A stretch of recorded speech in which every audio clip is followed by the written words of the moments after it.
Welcome everyone. So before beginning, we'll have Mangalacharan prayers and then we'll start. Om Agyantimirandhasya Jnananjana Chakshurunmilitam Yena Tasmai Shri Gurave Namaha Shri Chaitanya Manobhishtam Sthapitam Yena Bhutale Swayam Rupa Kadamahyam Dadati Swapadantikam Vandeham Shri Guru Shri Yuta Padakamalam Shri Gurun Vaishnavamsya Shri Rupam Sagrajatam Sahagana Raghunathanvitam Tam Sajivam Sadvaitam Savadhutam Parijana Sahitam Krishna Chaitanya Devam Shri Radha Krishna Padan Sahagana Lalita Shri Vishakhanvitamsya Namah Om Vishnu Padaya Krishna Pristhaya Bhutale Srimate Bhakti Vedanta Swamin Iti Namine Namaste Saraswati Deve Gauravani Pracharine Nirvishesha Shunyavadi Paschatya Deshatharini Namo Mahavadanyaya Krishna Prema Pradayate Krishnaya Krishna Chaitanya Namine Gaura Tushe Namaha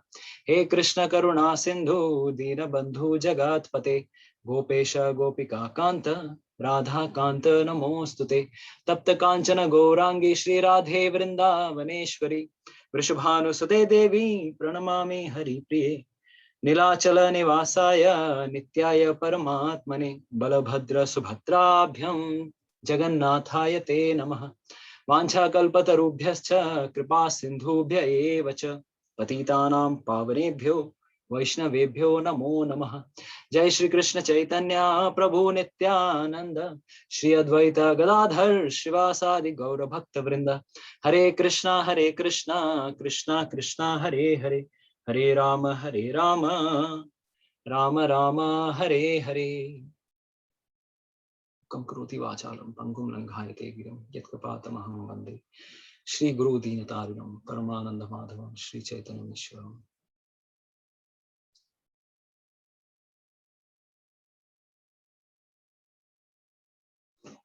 हरे कृष्णा। सो आप सबका स्वागत है हमारे Bhagavad Gita simplified session में। We welcome all of you for today's session. So let's begin with today's discussion. Oh yes.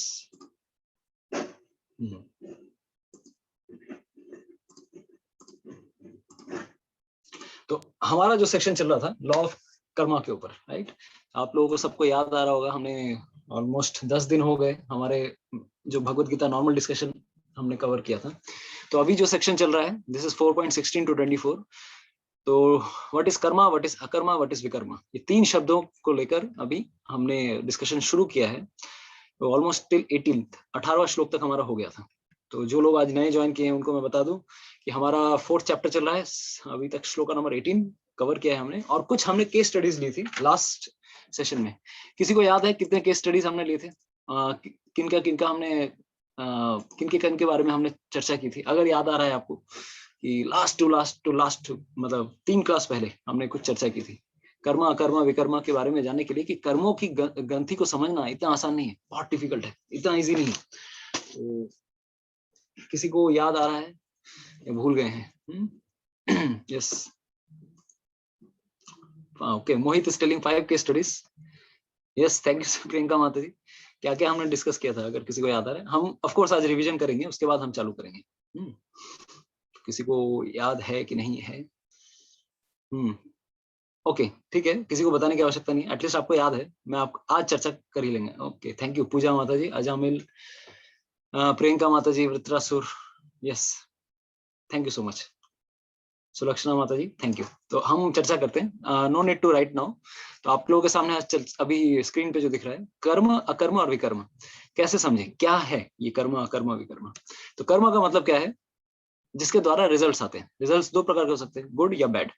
लेकिन दूसरा जो section है अकर्म, अकर्म मतलब क्या? It can literally mean that 2 things. Literally means actions that doesn't produce reactions, यानी कि कोई काम ना करें और जिससे हमें कोई फल ना मिले, यानी कि इनएक्टिव रहो। लेकिन दूसरा जो भगवान कृष्ण रिकमेंड कर रहे हैं भगवत गीता में हम करने के लिए, बाय नॉन रिएक्टिव वर्क, कार्य करो लेकिन फल आपके ऊपर ना आए। तो यही भगवत गीता हमें सिखाता है, इस प्रकार से कार्य करना, कार्य का कौशल इस प्रकार से करना कि इस जगत में रहे भी और इस जगत की अपवित्रताओं के साथ हम लोग कंटामिनेटेड भी ना हो। सांप भी मर जाए लाठी भी ना टूटे, धोरी माछ ना छुई पानी। तो ये हमारा डिस्कशन हमने किया था। तो बाय नॉट डूइंग एक्टिविटी, हमने इसके बारे में बताया था कि even a doctor can be held culpable, कि अरे भाई मैंने कुछ नहीं किया, मैंने पेशेंट को कुछ नहीं किया, इसके लिए भी उसको क्रिमिनली उसको जज किया जा सकता है, या उसकी डिग्री काफी मतलब सस्पेंड की जा सकती है। Because not doing an activity, अगर कोई कहे कि मैंने कुछ कार्य नहीं किया, इसका मतलब ये नहीं कि उसको ऊपर कर्मा एक्ट नहीं होगा। Even not doing an activity when you are suppose to do something, then also you are criminally culpable. तो ये हमने एक केस स्टडी मतलब बहुत पहले ही बताई थी। दूसरी केस स्टडी, दूसरे हमने एग्जांपल दिया था, अगर न्याय संभालने वाले और कहते हैं कि हम कुछ नहीं करेंगे, हम एकदम बैठे रहेंगे हाथ पे हाथ धर के, जब जरूरत है तब अगर हाथ पे हाथ धर के बैठे रहेंगे, then also they are culpable. तो ये सब हमने बताया था। कुछ केस स्टडीज हमने लास्ट क्लास में मिली थी, जैसे अजामिल की कहानी, कि अजामिल ने पूरा जीवन भर सिर्फ विकर्म किया, लेकिन अंत समय में, विकर्म मतलब शास्त्रों के अगेंस्ट में कोई कार्य किया, यानी कि बैड रिएक्शंस, बैड एक्टिविटी। तो उसके बाद अंत में उसको क्या मिलता है? What he gets, because he took name of lord Narayan. अपने पुत्र को भले ही पुकार रहे थे, क्योंकि नारायण का उन्होंने नाम लिया, इसलिए तीन विष्णुदूत आकर उनकी रक्षा करने के लिए आते हैं। अच्छा, तो ये हम देख सकते हैं कि अंत समय में क्या करने से क्या होगा एक्टिविटी, ये हम समझना बहुत मुश्किल है। कर्म के रहस्य को समझना इतना आसान नहीं है। तो ये हमने एक एग्जाम्पल दिया, भले ही इस व्यक्ति ने पूरा जीवन भर पाप किया, लेकिन चूंकि इसने भगवान का नाम लिया था और अंत समय में पुकारा था, वो भी हेल्पलेसली पुकारा था, भगवान का नाम अपराध नहीं लिया था उन्होंने, बल्कि विवशता पूर्वक भगवान के नाम का आश्रय लिया था। तो इस भावना से चूंकि उन्होंने भगवान को पुकारा, इसीलिए उनके सारे पापों के फल से मुक्ति होगी उनकी। इसीलिए नाम जप करना बहुत जरूरी है। इसे एक और उदाहरण हमने बताया कि पहले के जमाने में लोग अपने बच्चों के नाम धार्मिक नाम रखा करते थे। आजकल सब हम लोग टॉम डिक हैरी ये सब नाम रखते हैं। तो ये सब नाम हमें नहीं रखने चाहिए। उल्टे भगवान का नाम अगर रखेंगे, जितनी बार जीवन भर अगर नाम आप लेंगे उनका, तो एटलीस्ट कुछ तो आपको कुछ तो भक्ति में उन्नति मिलेगी। और अगर आपने अंत समय में भगवान का नाम पुकारा, देन व्हाट विल हैपन, इस तरह की सिचुएशंस होगी। ऑफ कोर्स उनको मुक्ति नहीं मिलती है, उनको फिर 12 साल के लिए उनको एक्स्ट्रा टाइम मिलता है कि ठीक है, आपको एक सेकंड चांस मिलता है। इसलिए प्रभुपाद जी ने एक और किताब लिखी थी, सेकंड चांस, जिसमें अजामिल की कहानी को बहुत डिटेल में उन्होंने डिस्कस किया। तो सेकंड चांस के बाद उनको 12 वर्ष तक वो वृंदावन, वो हरिद्वार में रहे। उसके बाद जब उन्होंने इस प्रकार से तीव्रता पूर्वक भक्ति की अंतिम 12 वर्षों में, तब उन्हें भगवान के धाम जाने के लिए उनके लिए एक गरुड़ विमान आता है, then he goes back to Godhead. तो ये हमने उनकी केस स्टडी के बारे में देखा। आगे चल के हमने बताया था कि इवन इंद्र, देवराज इंद्र, अरे इनको तो एटलीस्ट धर्म अधर्म के बारे में पता है, होना ही चाहिए, क्योंकि ये देवराज है, देवताओं के राजा है। लेकिन हमारा जो सेक्शन क्या चल रहा है, भगवान कृष्ण ने 16-17 श्लोक में ये बताया कि कर्म की गुत्थियां समझना इतना आसान नहीं है, बड़े से बड़े लोग भी चकमा खा जाते हैं। तो भले ही देवराज इंद्र थे, उनके सभा में एक बार वो नाच गाना चल रहा था, बहुत प्रकार से वाद्य यंत्र चल रहे थे। उसी समय उनके गुरु महाराज बृहस्पति सभा में आते हैं, लेकिन वो इतने उस नृत्य सभा में इतने मग्न थे कि देवगुरु बृहस्पति आते हैं तो वो उनको भाव भी नहीं देते, भूल जाते हैं, या फिर आते भी हैं तो वो सोचते हैं कि अरे हर दिन ही तो आते हैं, इनको सम्मान करने की क्या आवश्यकता है, एवरीडे ही कम्स, तो आज भी आए हैं, व्हाट इज समथिंग एक्स्ट्रा और देयर। तो इस प्रकार से उन्होंने अपने गुरु का अनादर किया, और उस समय असुरों ने उनके ऊपर आक्रमण किया, और उनकी जो क्योंकि उनके ऊपर से गुरु की कृपा चली गई, गुरु उनसे असंतुष्ट हो गए और कहाँ चले गए पता भी नहीं चला। फिर अंत में जाके असुरों ने उनके ऊपर आक्रमण किया, और वो सोच रहे हैं कि भाई अरे ऑलरेडी एक बार वीक हो चुका हूँ, फिर ये आक्रमण कर रहे हैं, उनकी राजगद्दी पूरी चली गई। फिर वो ब्रह्मा जी के पास जाते हैं, ब्रह्मा जी से पूछते हैं कि क्या करना चाहिए मुझे, what should I do. Brahma ji बोले, नालायक, एक नंबर का उल्लू, डफर नंबर 1, किसने कहा था, you are mad after your pleasures, wealth, इन सब चीजों के पीछे इतने पागल हो गए हो तुम कि तुम अपने गुरु का अनादर किया तुमने। तो ठीक है, कोई बात नहीं, तुम्हें मैं एक और अपॉर्चुनिटी देता हूँ। त्वष्टा के एक पुत्र हैं जिनका नाम है विश्वरूप, जिनके 3 सर हैं, बट इनका तो इनको तुम पहले अपना गुरु बनाओ, बट इनकी एक प्रॉब्लम यह है कि उनकी माँ की तरफ से ये असुरों की तरफ से हैं, उनके माँ उनकी असुरों की तरफ से, और उनके पिताजी त्वष्टा जो है देवताओं की तरफ से। तो बीच बीच में कभी कभार आहुति में वो असुरों के लिए भी कुछ आहुतियां डालेंगे, तो वो सहन कर लेना। लेकिन जब उनको पता चलता है कि इस प्रकार से वो एक्टिविटी कर रहे हैं, उनको इतना सहन नहीं हुआ कि हाथ में तलवार लेके अपने गुरु का गला ही काट दिया। तो सोचिए, पहली बार जो अपराध किया था, पहली बार जो अपराध किया था वो कौन सा अपराध था? पहली बार गुरु का सिर्फ अनादर किया था, इस बार तो गुरु हत्या का पाप कर दिया उन्होंने। इतना भयानक पाप कि कैसे निकले उससे। तो उसके बाद हमने बताया भी कि लास्ट सेशन में मैं डिस्कस कर रहा था कि किस प्रकार से उस पाप से मुक्ति होने के लिए, क्योंकि ये अनजाने में किया गया पाप था, इसीलिए उनकी मुक्ति हो भी गई पाप से, लेकिन उनको पाप किसी के साथ शेयर करना पड़ा। तो he distributed his sinful reactions to 4 people, 4 लोगों को उन्होंने शेयर किया कि तुम्हें मैं अपने पाप का 1/4 भाग 4 लोगों को डिस्ट्रीब्यूट करता हूं। तो पहला भाग उन्होंने डिस्ट्रीब्यूट किया पृथ्वी को, लेकिन पाप देने के बावजूद उन्होंने एक वरदान भी दिया कि मेरे पाप का भागी तुम बन रहे हो, भले भले ही तुमने कोई पाप नहीं किया, लेकिन मैं इतना रिएक्शन में संभाल नहीं सकता, तो please help me in this regard. तो पृथ्वी को उन्होंने दिया जरूर, तो उन्होंने ये कहा कि बेनेडिक्शन उन्होंने ये दिया। उसके पाप का फल क्या मिला कि यहाँ पर इतने सारे डेजर्ट्स हो जाएंगे। तो जितने भी डेजर्ट्स हैं, मरुभूमियां हैं, ये सब इंद्र के उस पाप का फल है, गुरु की हत्या का पाप का फल। तो दूसरा उन्होंने एडवांटेज भी दिया कि जहां पर भी डीचेस होंगे या फिर जहां पे भी गड्ढे होंगे, वहां पर ऑटोमेटिकली पानी भर जाएगा, तालाब बन जाएंगे, सरोवर बन जाएंगे, जहां पर भी गड्ढा रहेगा ऑटोमेटिकली पानी से वो भर जाएगा। दूसरों की सेवा करने के लिए पृथ्वी माता हेल्प करेगी। दूसरा उन्होंने अपने पाप का भागी बनाया पेड़ों को। तो पहले पेड़ों को काटने से भी पानी पी सकते थे, लेकिन वो हम इस पाप के डिस्ट्रीब्यूशन के बाद वो पानी नहीं पी पाते। तो वरदान उन्होंने क्या दिया कि जब आप पत्तों को काटेंगे पेड़ों को, ऑटोमेटिकली वो ग्रो हो जाएंगे। रीजेनरेटिव पोटेंसी उनको दी कि अपने आप ग्रो हो जाएंगे। ये उन्होंने सेकंड भागी बनाया। तीसरा भागी बनाया किनको? स्त्रियों को। तो मासिक धर्म जो होता है स्त्रियों का, वो उस पाप के भागी होने का, वो जो 5 दिनों का, जो 4 या 5 दिनों का जो भी समय है, वो स्त्रियों को उन्होंने शेयर करने के लिए कहा कि at least I can not take that much karma. तो उसका उन्होंने कुछ बेनेडिक्शन भी दिया, आशीर्वाद भी दिया। तो they could enjoy lusty desires continuously even during pregnancy for as long as sex is not injurious to the embryo. तो they could enjoy sex more than men. तो इस तरह से उन्होंने उनको एक ये बेनेडिक्शन दिया। Fourth benediction, what was that? Fourth benediction पानी को दिया कि पानी में जब भी बबल्स होते हैं या झाग आते हैं, तो ये झाग का मतलब क्या है कि दिस इज इम्प्योरिटी। मतलब पानी में पहले झाग नहीं आया करता था, तो जब भी इम्प्योर रहेगा वो झाग आ जाएगा। तो ये उनके पापों के शेयर करने के कारण ये घटना घटती है। और उनको वरदान भी मिला कि पानी मिलाने से किसी भी चीज के साथ जब भी पानी मिलेगा उसका वॉल्यूम डबल हो जाएगा। मतलब जिसके साथ अभी दूध वाला हो या किसी भी चीज हो, पहले के दूध वाले शायद पानी नहीं मिलाते होंगे क्योंकि उनको ये फंडा पता नहीं था।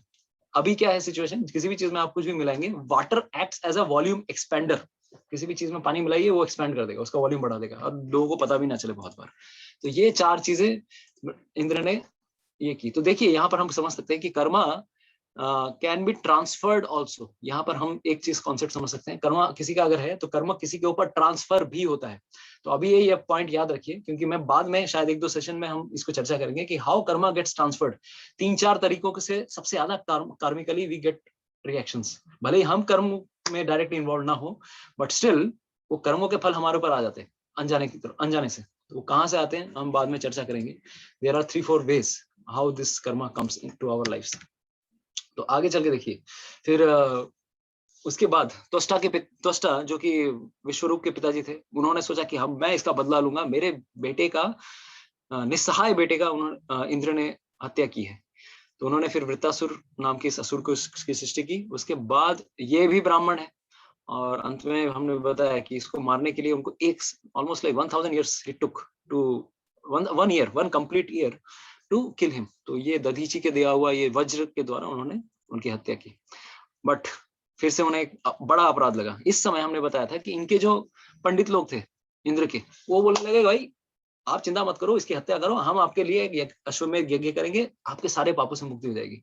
तो इस बार जानबूझ के इंद्र ने अपराध किया, पाप किया, जानबूझ के। तो जानबूझ के किया जाने वाला पाप अनजाने में किया जाने वाले पाप से काफी ज्यादा बढ़कर रिएक्शंस लाता है। इसीलिए इसके बाद हमने बताया कि उनके पीछे डायरेक्टली सिन पर्सनिफाइड जोखा या ट्यूबरक्यूलोसिस पीछे पड़ती है, और वो इतना धीर कहीं पर भी किसी भी तीर्थ स्थान पे जाते हैं वो बच के नहीं जा पाते। अंत में जाके वो मानसरोवर में, कैलाश मानसरोवर में एक लोटस स्टेम के बीच में वो शेल्टर लेते हैं। और भले ही ये देवराज इंद्र थे, इतने बड़े कंट्रोलर थे, लेकिन अंत में जाके निस्सहाय होकर घूम रहे हैं। तो 1000 साल तक वो पानी के अंदर रहे। और क्योंकि ये लक्ष्मी देवी के प्रोटेक्शन में थे, ये कमल जो है लक्ष्मी देवी का प्रतीक है, लक्ष्मी देवी के प्रोटेक्शन में थे, और अपने पश्चाताप किया, उन्होंने सीरियसली पश्चाताप किया कि मैंने एक भक्त का भी की भी हत्या की है। वृत्रासुर एक भगवान के बहुत महान भक्त थे। श्रीमद् भागवतम में जो 6th कैंटो आता है, उसमें काफी डिटेल में डिस्कशन आता है कि किस प्रकार से वृत्तासुर ने ऐसे ऐसे प्रेयर्स किए हैं भगवान श्री हरि के गुणगान के लिए, तो इसका भी उन्हें पाप भुगतना पड़ा। तो बड़े से बड़े दिग्गज लोग भी नहीं समझ पाते हैं। उसके बाद हमने एक और कथा बताई कि किस प्रकार से ये गोपियां हैं, गोपियां, अरे ये कौन सी गोपी थी, श्रुतिचारी गोपियां, ये वेदों का पर्सनिफाइड फॉर्म थी, लेकिन ये भी कंफ्यूज हो गई जब ये घटना होती है, जब ये दुर्वासा मुनि के पास में जाती है। दुर्वासा मुनि बोलते हैं कि अगर मैं ब्रह्मचारी हूँ तो अगर मैं दुर्वा घास का जूस पी के मैं रहता हूँ तो तुम्हें यमुना नदी स्थान दे देगी। और उस तरफ कृष्ण बोलते हैं कि अगर मैं ब्रह्मचारी हूँ तो आपके लिए यमुना नदी स्थान दे देगी। तो भगवान कृष्ण अल्टीमेटली ये दिखाना चाहते थे, both of us, Durvasa as well as Krishna, they are detached, कभी भी किसी चीज के प्रति आसक्त नहीं रहते हैं।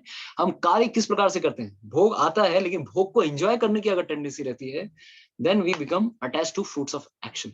But Krishna and even Durvasa Muni, they are also great people, they did never become attached to fruits of karma. तो कर्म करते हुए भी वो अकर्म कर रहे हैं। ये हमने भगवान श्री कृष्ण के जीवन से देखा, दुर्वासा मुनि के जीवन से भी देखा। फिर तीसरा कहानी हमने देखा, भले ही दक्ष प्रजापति अपने आप को बहुत विद्वान समझते थे, लेकिन उन्होंने गलती से शिव जी को अपने से नीचा समझ लिया और वो सोचने लगे कि मैं उनसे बड़ा हूँ, मेरा सम्मान करना चाहिए था। सम्मान में वो उठकर खड़े नहीं हुए। उस समय शिव जी भगवान विष्णु पे ध्यान कर रहे थे, तो वो उनके मन में ये भावना थी कि मैं विष्णु पे ऑलरेडी ध्यान कर रहा हूँ, किसी और जीव पे को नमस्कार करने की क्या आवश्यकता है।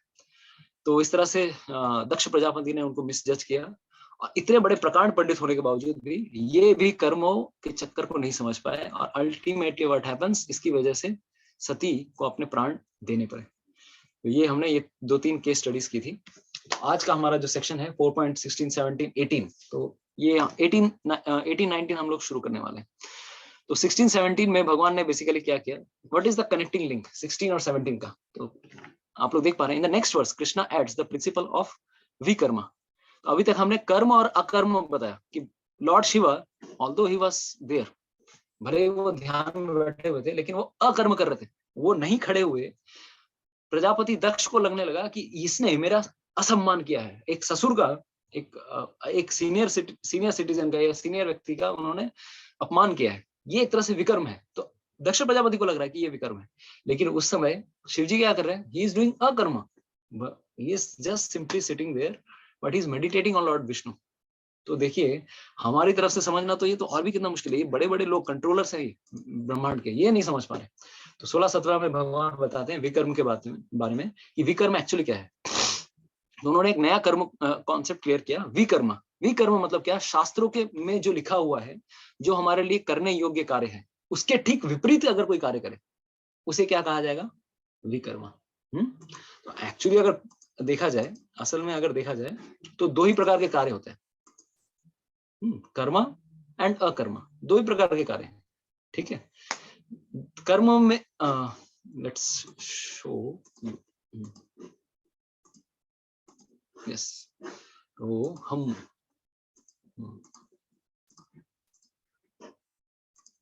तो कर्म 2 ही प्रकार के हैं।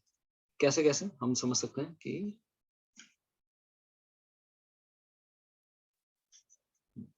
कर्म is of 2 types, कर्म एंड अकर्म। अकर्म मतलब क्या, कार्य करें लेकिन हमें फल ना आए। और कर्म के अंदर 2 कैटेगरीज आ जाती हैं, सकर्म, या फिर प्लेन लैंग्वेज में कर्म भी कह सकते हैं हम। भगवान श्री कृष्ण इस सेक्शन में इसको सिर्फ कर्म ही कह रहे हैं, एंड अनदर इज विकर्म। तो कर्म का मतलब ये हुआ, those duties, doing those duties as is mentioned in shastras, शास्त्र में जो लिखे हुए हैं उसे अगर किया जाए, और शास्त्र में जो लिखा हुआ है किसी के लिए कार्य, लेकिन वो अगर नहीं करता है कोई, या किसी और के लिए जो कार्य किया हुआ लिखा हुआ है उसको अगर करता है, जैसे ब्राह्मण है लेकिन क्षत्रिय का कार्य करने लगे तो उसके लिए वो विकर्म हो जाएगा, या क्षत्रिय है और ब्राह्मण का कार्य करने लगे वो उसके लिए विकर्म हो जाएगा। तो भले ही शास्त्र में लिखा हुआ है लेकिन उसके लिए वो अप्लाई होता है कि नहीं, वो भी जरूरी है। तो शास्त्र में जो करने योग्य है दैट इज डूज, और शास्त्र में जो करने योग्य नहीं है दैट इज डोंट्स। तो यहाँ पर 16 और 17 में, और akarma means there is equivocal reaction, plus minus कुछ नहीं, there is no reaction at all, कोई रिएक्शन नहीं आता। तो ये केवल और केवल भगवान की भक्ति करने से ही पॉसिबल है। तो इसके बारे में आज हम और भी कुछ केस स्टडीज लेने वाले हैं। बहुत इंटरेस्टिंग केस स्टडीज हैं, दिल थाम के बैठे रहिए, बहुत अच्छे कुछ कहानियां आने वाली हैं। तो why learn this subject? Why we should learn about vikarma, akarma and karma? Because अगर कोई सच में मुक्ति चाहता है इस संसार से, इस संसार के बंधनों से निकलना चाहता है, तो ये सारी चीजें समझना बहुत जरूरी है। क्या कर्म है, विकर्म है, अकर्म है, किस प्रकार से हम कर्मों के बंधनों में अनजाने में फंस जाते हैं और कैसे सीखें। तो प्रभुपाद जी इन्हीं सेक्शंस में बताते हैं, associate with authorities in Krishna consciousness. उन लोगों से सीखिए जो भगवान के भक्त हैं, उनसे हमें सीखना बहुत जरूरी है। उनसे जब हम सीखेंगे तब हमें ये सारी चीजें जानने को मिलेंगी। Associate with authorities in Krishna consciousness, this is as good as learning from the lord directly. जब भगवान के भक्तों से सब सीखते हैं तो इसका मतलब यही हुआ कि almost like we are learning from Krishna only. तो ये बहुत जरूरी है। अभी एक एग्जांपल तो अभी मैं बताऊं, मान लीजिए अभी भक्तों का अगर संग ही नहीं करेंगे तो पता कैसे चलेगा कि क्या हमारे लिए करने योग्य कार्य है, क्या हमारे लिए करने योग्य कार्य नहीं है। एसोसिएशन में आना जरूरी है ना, क्लासेस में नहीं आएंगे अगर हम, हाउ टू अंडरस्टैंड, कैसे पता चलेगा। तो कभी कभार तो किसी को फोन करते हैं, प्रभु जी माता जी, प्रभु जी फोन कर रहे हैं, तो फोन ही नहीं उठाना बंद कर देते हैं। इतने लोग डर जाते हैं कि भाई इस कौन से फोन आया है, ये आया वो है, क्योंकि लोग के अंदर somehow they fear, बिकॉज हम इंद्रिय तृप्ति में इतने लिप्त हो जाते हैं कि हम सोचते हैं कि भाई आंखें बंद कर लो और एंजॉय करो, जो होगा देखा जाएगा। तो इस तरह की भावना अगर रहे तो हम तो कर्मों के बंधनों में फंसेंगे ही। इसीलिए इस चीज को जानना बहुत जरूरी है। अगर कोई मुक्ति चाहता है इस संसार से, if someone wants liberation, then one has to understand these three things, akarma, karma, vikarma, ये जानना बहुत जरूरी है। तो आज हम कुछ और केस स्टडीज लेने वाले हैं आप सबके सामने। 2-3 केस स्टडीज है, बहुत इंटरेस्टिंग केस स्टडीज। तो याद रखिएगा, afterwards we will be asking you questions from these things. तो कर्मों के चक्रों को समझना इतना आसान नहीं है। लास्ट क्लास का टॉपिक तो यही था ना, तो उसके बारे में इसी डिस्कशन को एक्सटेंड करेंगे हम। तो हियर वी गो। तो युधिष्ठिर महाराज इतने महान योद्धा थे, he was also very expert. अभी बहुत लोग बोलते हैं कि भाई सिर्फ अर्जुन या भीम ही बहुत दिग्गज थे, नहीं, even Yudhishthira was also a great warrior. Dronacharya से सीखा है उन्होंने सब कुछ। तो कहा जाता है क्योंकि वो धर्मराज हैं, because he was Dharmaraj, always on the side of truthfulness, सत्य की तरफ हमेशा रहते हैं वो। इसीलिए उनका जो रथ का पहिया है वो कभी भी जमीन को छूता नहीं था। उनका जो रथ का पहिया है, it will always be 4 fingers, 4 उंगली हमेशा उठा हुआ रहता था। क्यों? क्योंकि वो हमेशा सत्य बोलते थे। इतने वो धार्मिक व्यक्ति थे, समझ सकते हैं हम। और वो धर्मराज स्वयं है। अभी एक जो कहानी आपके सामने आने वाली है, यहाँ पर हम देखेंगे कि बड़े से बड़े व्यक्ति, इवन धर्मराज भी कंफ्यूज हो जाते हैं, क्या धर्म है, क्या धर्म है। तो हमने पता है कि उनकी सत्य की पराकाष्ठा ऑलरेडी परीक्षा की जा चुकी थी। जब काम्य वन में, द्वैत वन में, महाभारत में 100 प्रश्न किए थे यक्ष ने। धर्मराज स्वयं उनके पास प्रश्न करने के लिए आए थे, यमराज स्वयं प्रश्न करने के लिए आए थे। तो ये घटना कौन सी घटना है? ये घटना है महाभारत की। महाभारत में सबको पता था कि द्रोणाचार्य पे विजय कैसे प्राप्त करें। बहुत डिफिकल्ट, बहुत भारी पड़ रहे थे द्रोणाचार्य। 10, अगर आपको याद है कि नहीं, चलो महाभारत पे अभी फिर से क्विज करते हैं। महाभारत का जब हमारा जब चैप्टर 1 चल रहा था, we were very interesting, like बहुत मजा आ रहा था सबको। तो आप लोगों के लिए प्रश्न है, भीष्म पितामह कितने दिनों तक सेनापति थे? कोई बताएगा? How many days Bhishma Pitamah senapati in the war of Mahabharat? कोई बताएगा? Somnath Prabhu, no. Anybody else? बताइए बताइए बताइए बताइए। पूजा, नो। 12 भी नहीं। और मोहित 14 भी नहीं। बताइए बताइए, सब महाभारत सीरियल देख के बैठे हुए हैं। प्रताप प्रभु, नो। एमसीक्यू चल रहे हैं। इतना सा नो, अभी तक किसी का सही जवाब नहीं आया। नहीं, उस समय पता नहीं सबका सही जवाब आ रहा था, एकदम पहले से सब पढ़ के आए थे शायद। 24 दिन तो महाभारत चला ही नहीं, 18 दिन में खत्म हो गया। 18 चैप्टर, 18 महाभारत के पर्व हैं, सब 18। नो, 10 डेज, ठीक है। चलो अब जरा छोड़ देता हूँ मैं। 10 दिनों तक 10 दिनों तक भीष्म पितामह जीवित थे। उसके बाद कौन सेनापति बने? कोई बताएगा? भीष्म पितामह के बाद कौन बने सेनापति? Yes Pooja, you are right, Dronacharya. Dronacharya. अभी द्रोणाचार्य कितने दिनों तक रहे? यस चिरंजीत को। यस, पूजा पूजा पहले से रेडी है। बोला नहीं कि पहले से रेडी।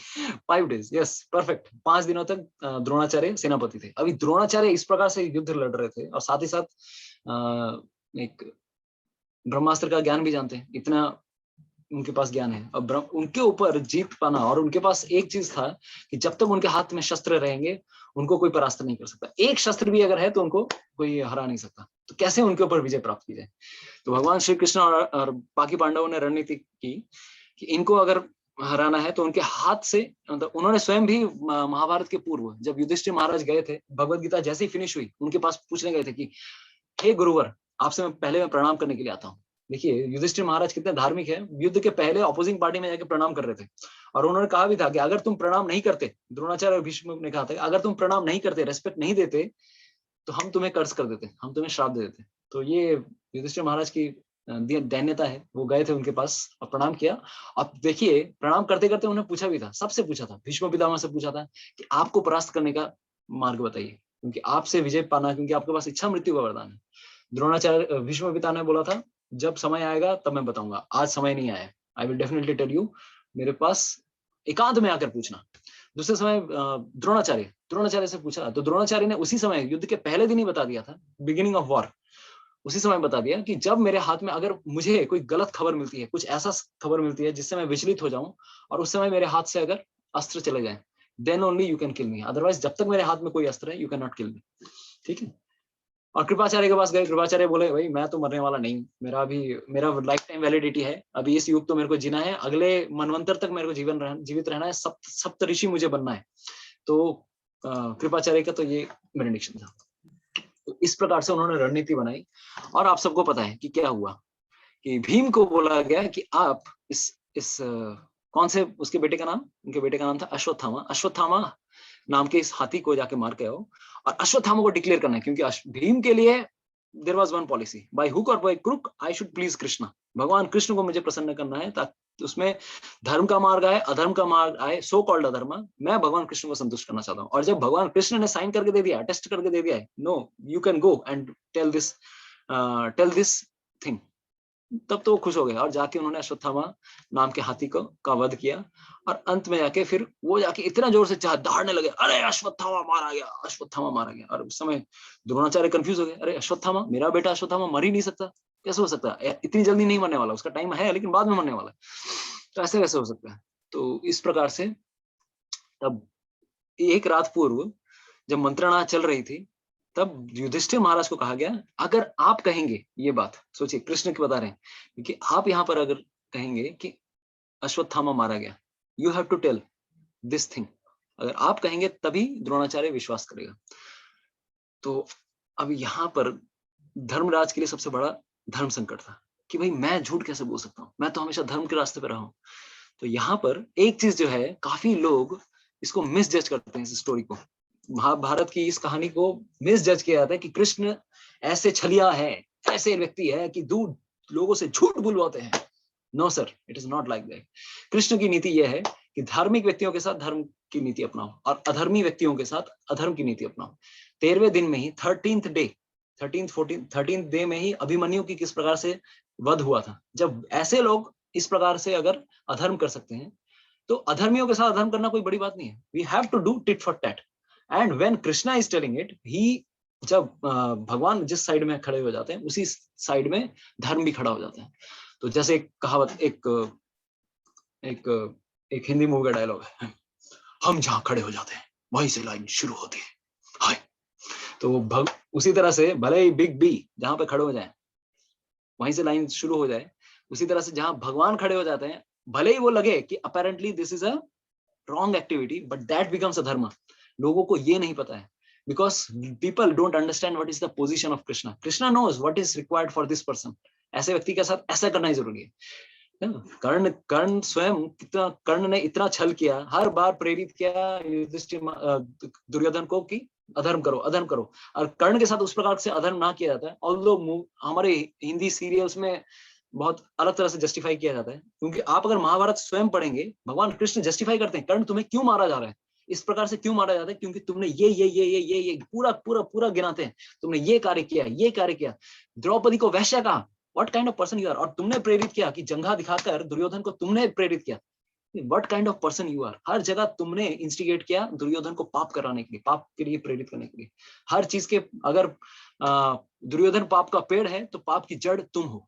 तो इस प्रकार से जस्टिफाई करते हैं भगवान श्री कृष्ण कर्ण को उसके वध के पहले। तो अधर्मियों के साथ अधर्म, और साथ ही साथ अभिमन्यु के साथ जिस तरह से कार्य हुआ, उसके पीछे से वार करने की जो आइडिया था वो देने वाले कौन थे? कर्ण थे। सात महारथी आके मारने वाले, वो आइडिया देने वाले कर्ण थे। तो जब भी भगवान किसी के साथ कुछ ऐसा कार्य कर रहे हैं, डोंट मिसजज कृष्णा। तो इसी प्रकार से उसके समय फिर आगे चल के उनके हाथ से अस्त्र चले जाते हैं और धृष्टद्युम्न जाकर उनकी हत्या करते हैं, वध करते हैं, क्योंकि उसी के लिए वो उनका जन्म हुआ था। तो यहाँ पर एक कहानी ये आती है कि जब युधिष्ठिर महाराज ने कहा, क्योंकि युधिष्ठिर महाराज को लगने लगा कि मेरे प्रेस्टीज का सवाल है, मेरे सम्मान का सवाल है, तो मैं क्या कहूंगा, what should I do, I should always speak the truth. भले ही कृष्ण यहाँ पर करें, और कृष्ण को पता था, चलो ठीक है, लास्ट में डिस्कस हो गया कि मैं भाई सच ही बोलूंगा, सच के सिवा कुछ नहीं कहूंगा। तो भगवान ने भी उनके धर्म की परीक्षा ली, जिसमें धर्मराज फेल हुए। उनके धर्म की परीक्षा ये हुई कि तुम्हें इस समय झूठ बोलना है, लेकिन झूठ कृष्ण के लिए बोलना है। तो जब हम कभी कोई apparently when we are doing vikarma, apparent vikarma था, वो शास्त्र के विरुद्ध था, लेकिन वो विकर्मा नहीं था, वो सबसे बड़ा अकर्म था। भले ही वो झूठ बोल रहे थे, लेकिन उस झूठ के प्रति उनका कभी भी रिएक्शन नहीं आने वाला था। He will never get reaction, because भगवान कृष्ण उसका भार लेने वाले थे। लेकिन उन्होंने तो सत्य कहा। हम सबको पता है ना, अश्वत्थामा हता इति गजा, उन्होंने बोला, बांगालीरा सबाई गल्पटा जाने सबाई जिनिसटा बोले, लेकिन भगवान को पता था ये बोलने वाले हैं, तो ठीक है, उन्होंने उसी समय शंख बजा दिया। अश्वत्थामा हता बोला, उसी समय इति गजा उनको सुनाई नहीं दिया। ऐसा उन्होंने शंख का बिगुल, शंखनाद किया भगवान श्री कृष्ण ने, कि द्रोणाचार्य को ये बात सुनाई नहीं दी कि इति गजा भी युधिष्ठिर महाराज ने कहा है। तो यहाँ पर कंफ्यूजन ये आ जाता है कि जैसे ही उनका ये घटना घटती है, जो रथ युधिष्ठिर महाराज का 4 अंगुल ऊपर चलता था, 4 उंगली हमेशा हवा के ऊपर चलता था, वो रथ धड़ाम से नीचे आ गया, गिर गया वो। तो अभी बहुत सारे लोग महाभारत की इस कहानी से, क्योंकि नॉन रिकॉग्नाइज्ड कमेंट्री अगर पढ़ेंगे हम, तो वो ये कहते हैं, अरे कृष्ण ने झूठ कहने को कहा और इसीलिए युधिष्ठिर महाराज का रथ नीचे आ गया, क्योंकि उन्होंने झूठ कहा। नहीं, apparently he said right thing only, सही कहा ना, क्या लगता है आपको? उन्होंने तो झूठ बोला ही नहीं था, लेकिन फिर भी युधिष्ठिर महाराज का रथ जो हवा में रहता था, कभी भी धरती को नहीं टच करता था, उसी समय उनका रथ नीचे आ गया। क्यों आया? बिकॉज ही डिडंट ओबे कृष्णास ऑर्डर। भगवान श्री कृष्ण के जो ऑर्डर था उनका, जो, क्योंकि भगवान श्री कृष्ण जो कहेंगे वही धर्म हो जाता है, तो उन्होंने धर्म का पालन नहीं किया, इसीलिए उनका रथ नीचे आ गया। तो इसका ये ठीक ऑपोजिट कहानी आपको यहाँ पर सुनने को मिलेगा, but this is not the right version. तो यहाँ पर धर्मराज जैसे व्यक्ति भी क्या सत्य है क्या असत्य है उसमें कंफ्यूज हो जाते हैं, and what to speak of us. तो ये हमारा पहला आज का case study, this is case study number 5th-6th। दूसरा केस स्टडी, एक और कहानी आती है जिसके हम बारे में हम चर्चा करेंगे कि देखिए, कर्मों के रहस्य को समझना इतना आसान नहीं है। इसको किससे समझना है? प्रभुपाद जी ने बताया, अभी हमने चर्चा की, कर्मों के रहस्य को अगर जानना है, हमें भक्तों से सुनना चाहिए। भक्तों से जब भगवत गीता, श्रीमद् भागवतम, प्रभुपाद जी के ग्रंथ अगर हम रेगुलरली पढ़ेंगे, then we can understand what is karma, akarma, vikarma, किस प्रकार से एक्टिविटी करनी है ताकि हमें इस संसार में ना फंसे। तो इससे रिलेटेड एक स्टोरी है जिससे हम चर्चा करेंगे। तो काफी इंटरेस्टिंग स्टोरी है, आप लोगों ने शायद सुनी होगी ये कहानी।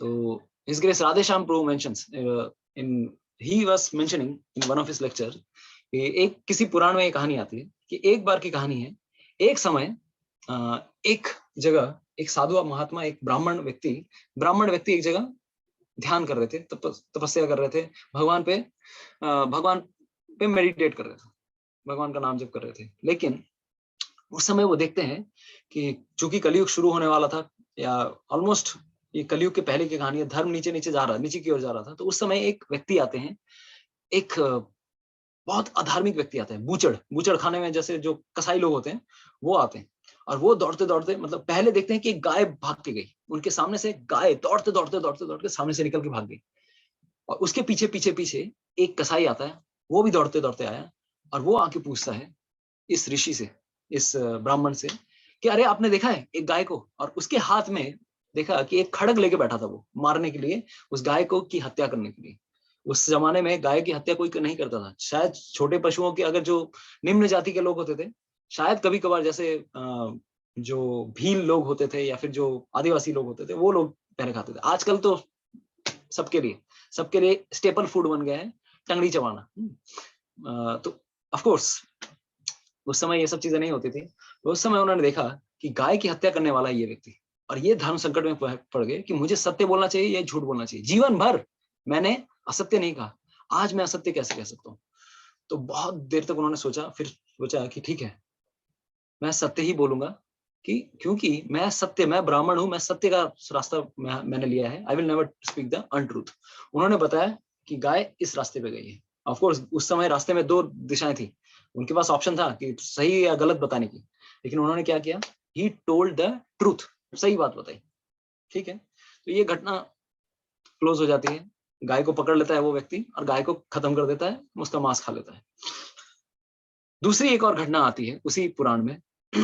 एक बार की बात है, एक ब्राह्मण एक भिक्षाटन करते हुए एक एक घर पे जाता है। ठीक है, एक घर पे जाता है और उस घर पे जाने के बाद कुटिया में जाने के बाद भिक्षा मांगते हैं, माते भिक्षाम देही, माते भिक्षाम देही। तो वो स्त्री आती है, उसको भिक्षा देती है। लेकिन स्त्री के जीवन में बहुत सारे, मतलब शी वाज सो लस्टी, उनका कैरेक्टर बहुत खराब था। उनके घर पे हस्बैंड थे बट उनका कैरेक्टर बहुत खराब था। वो कहने लगी, हे ब्राह्मण देवता, मैं आपके साथ भोग करना चाहती हूँ, I want to enjoy you, तो please come and I want to enjoy you. आपको मेरी इंद्रियों की संतुष्टि करनी पड़ेगी। अब ये ब्राह्मण कंफ्यूज हो गया, भाई क्या बोल रहे हो, मैं ब्राह्मण हूँ, मैं ये सब काम नहीं कर सकता, मुझे छोड़िए, मैं भाग रहा हूँ यहाँ से। तो जब स्त्री ने देखा कि ये करने वाला है ये, तो वो घर गई। घर के अंदर उनके पति देव थे। उन्होंने घर के अंदर ही, क्योंकि घर पे कुछ तो इश्यूज चल रहे थे, ये मैं दूसरे युग की बात बता रहा हूँ, कलयुग की बात नहीं कर रहा हूँ। दूसरे युग मतलब पहले की बात है ये।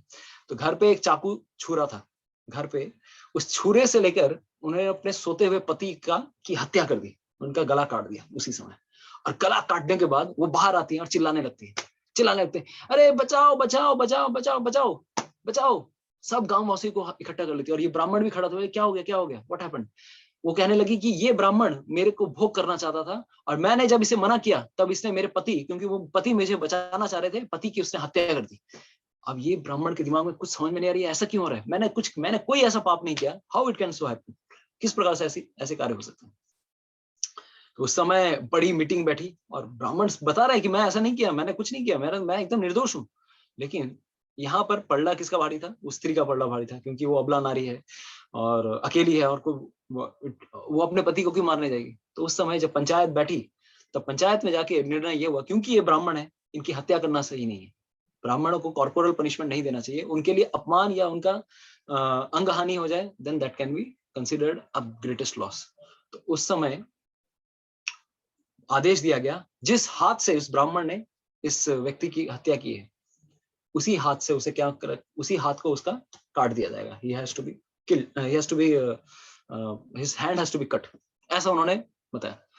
और उसके सामने his hand was cut। तो सोचिए ये कहानी से हम क्या सीख सकते हैं, what was the story, the moral of the story।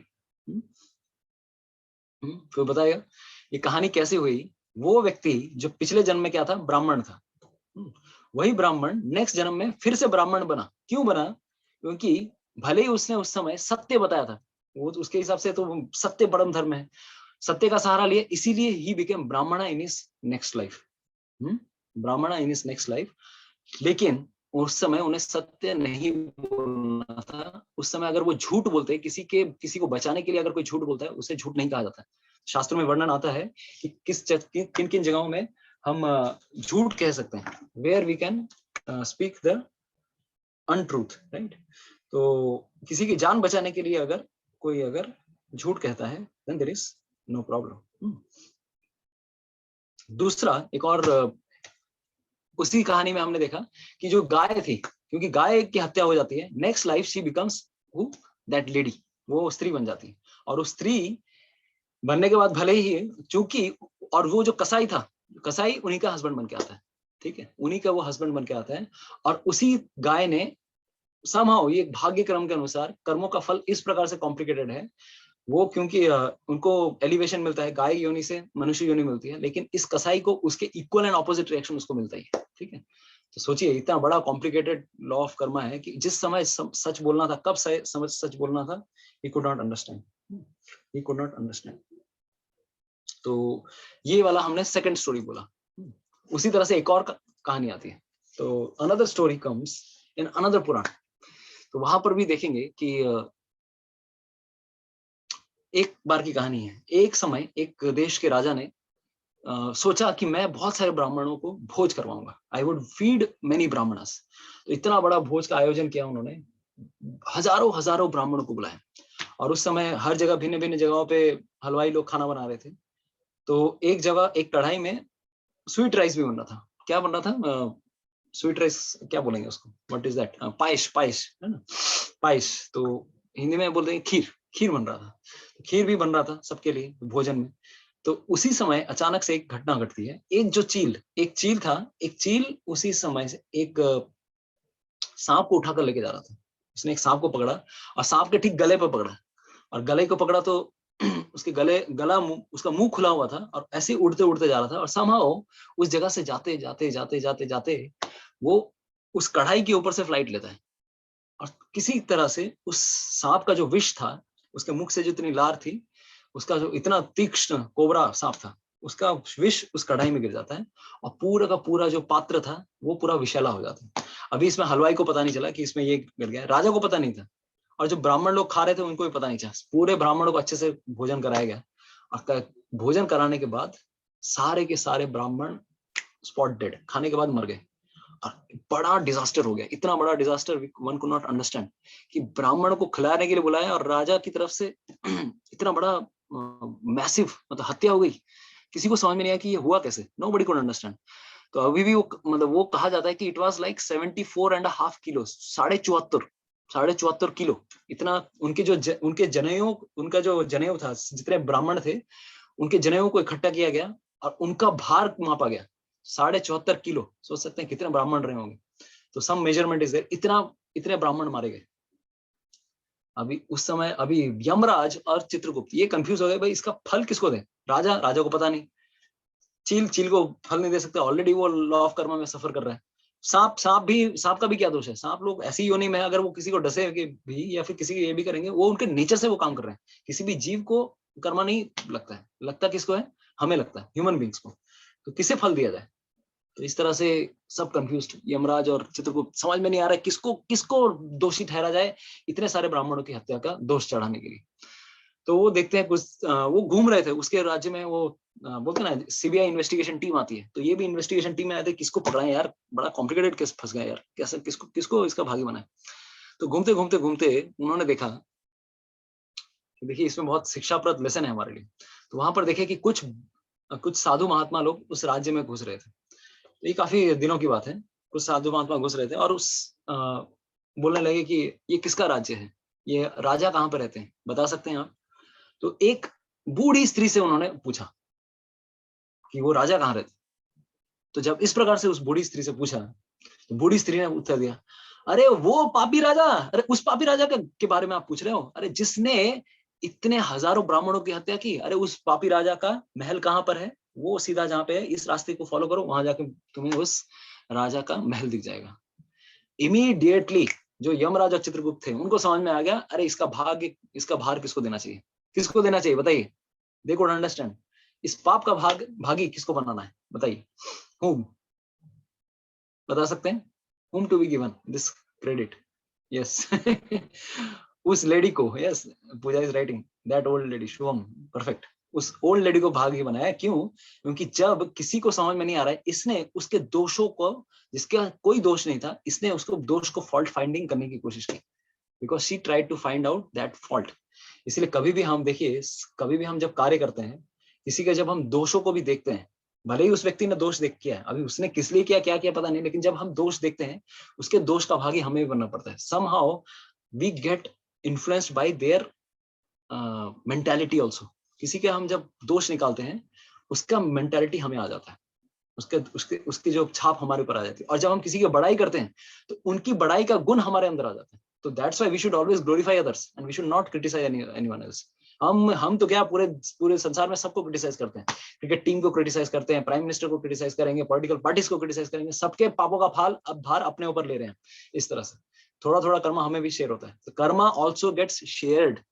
ये समझना बहुत मुश्किल, ये बहुत ये है। इसीलिए देखिएगा বাঙালিরা একটা কাজ করেন, যারা জানেন বাঙালি একটা খামে কারা কারা মানে বলবেন, দেখুন যখন কিছু সিक्रेट, जब बंगालीज का एक नेचर है जो मैंने सुना है फ्रॉम मेनी लेक्चर्स, जब हम लोग कभी किसी को चिट्ठी लिखते हैं जो बहुत सीक्रेट है, पहले के जमाने में जब राजा किसी के पास भेजते थे चिट्ठियां लिखते थे या फिर बहुत कॉन्फिडेंशियल लिखते थे, अभी भी करते हैं बहुत सारे लोग, तो उस लिफाफे के ऊपर लिख देते हैं 74, 74.5, Bengali might must be knowing, I think 74.5 only, right?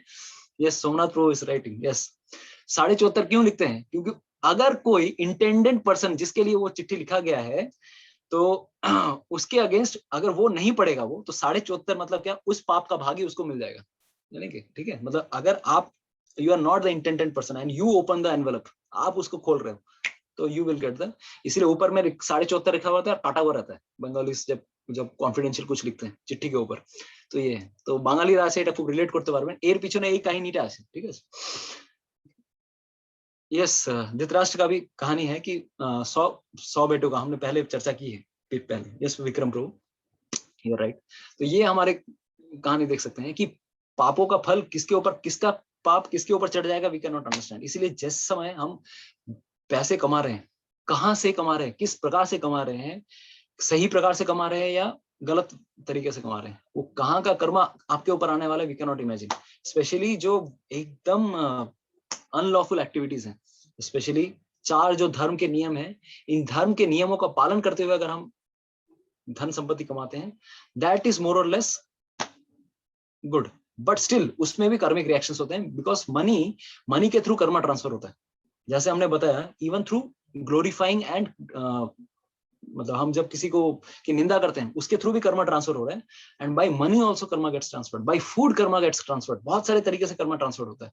पैसे के लेन देन से कर्मों का फल ट्रांसफर होता है, या फिर खाना, किसके यहाँ हम खाना खाते हैं उसके कर्मों का फल हमें कुछ शेयर करना पड़ सकता है, या फिर हम किसी का गुणगान करते हैं, किसी का निंदा करते हैं, उसके थ्रू भी कर्मा ट्रांसफर होता है। तो there are very subtle rules. इसीलिए बहुत सही अगर हम भक्ति नहीं करते हैं तो कब किसके ऊपर क्या फल आने वाले हैं, वी कैन नॉट इमेजिन। इसी प्रकार से एक और कहानी है, क्योंकि श्री चैतन्य महाप्रभु के आविर्भाव तिथि आने वाली है 28 तारीख इस गौर पूर्णिमा, तो कलयुग के जो मोस्ट मर्सीफुल इनकारनेशन है श्री चैतन्य महाप्रभु, उनकी आविर्भाव तिथि है गौर पूर्णिमा की तिथि 28 तारीख को है। आप सबसे मेरा निवेदन है, हिज ग्रेस अनंत गौर सुंदरपुर ने बहुत सुंदर एक सेशन भी लिया महाप्रभु के बारे में, तो उन्हीं के जीवन से एक छोटी घटना हम आज लेने वाले हैं, रिलेटेड टू कर्मा, कर्मा कर्म में कर्मा, ठीक है, तो बहुत अच्छा लगेगा आपको। तो बांगालीरा निश्चय এই কাহিনীটা खूब जाने, बंगाल में बहुत फेमस है। There were 2 sinful, most sinful people. Navadvip Dham में जहां पर चैतन्य महाप्रभु का जन्म हुआ, वहां पर बहुत बहुत बहुत ज्यादा पापी व्यक्ति थे, जिनका नाम थे जगदू एंड मगदू, या जग्गू मग्गू, 2 भाई थे जिनका नाम था जगाई एंड मधाई। इनका एक्चुअल नाम क्या था? दे वर बोर्न इन अ ब्राह्मण फैमिली। सोचिए कलयुग में ऐसा सिचुएशन है, जो ब्राह्मण है वही सबसे ज्यादा पाप कर रहे हैं। उनको अपॉर्चुनिटी मिली है धर्म को का पालन करने की, लेकिन ये लोग इतना पाप करते थे, इतने वो लोग पाप में बिजी रहते थे, they were too much in sense gratification. कहा जाता है कि दे वर सो मच सिंफुल, कहीं पर भी किसी पे कहीं कभी भी मदिरा पान करना, हमेशा मदिरा के नशे में लत रहेंगे, जुआ खेलना, या फिर किसी की हत्या करना, किसी को लूटना, किसी को धोखा देना, ये सब हर दिन का काम था उनका। हर घंटे में ये सब, घंटे घंटे मिनट मिनट में ये सब काम करते थे। किसी स्त्री की पवित्रता का उल्लंघन करना, इस तरह से वो कितनी स्त्रियों का जीवन उन्होंने बर्बाद किया था। तो ये लोग कौन है? भगवान श्री कृष्ण के पहले की लीलाओं में ये दोनों जगह या मधाई कौन है? जय विजय स्वयं, हिरण्यकशिपु और हिरण्याक्ष। लेकिन इस जन्म में आए हैं फिर से उसी तरह से पाप करने के लिए। तो ऐसा उन्होंने पाप किया था। तो मेंशन आता है श्री चैतन्य भागवत में, इतने पाप करते थे वो कि यमराज परेशान हो गए थे, लेकिन ये ऐसा व्यक्ति कभी नहीं मिला मुझे, मतलब ऐसा पापी कैंडिडेट आज तक कभी नहीं मिला। तो मेंशन किया गया है कि एक मैसेंजर, मतलब यमराज के पास भी तो इंफॉर्मेशन जाने के लिए, देने के लिए कोई लोग जाते हैं। ही आल्सो हैज मैसेंजर्स।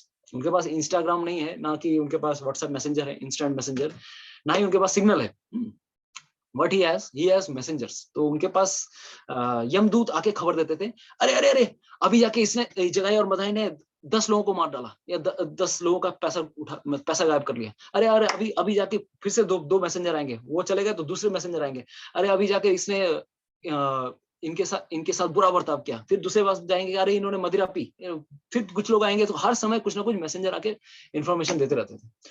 तो वो मेंशन करते हैं कि जो इतने वो लोग परेशान हो गए थे, ये मैसेंजर्स लोग पूरा ओवर टाइम कर रहे थे, रात भर दिन भर इनका इतना ओवर टाइम चला था, सब परेशान, इनका पूरा ग्लूकॉन डी जूस निकल गया था। अरे यार भाई कुछ एनर्जी नहीं बचा, ये इतना ये लोग पाप करते हैं, पाप करते हुए नहीं थकते, हम लोग थक जा रहे हैं।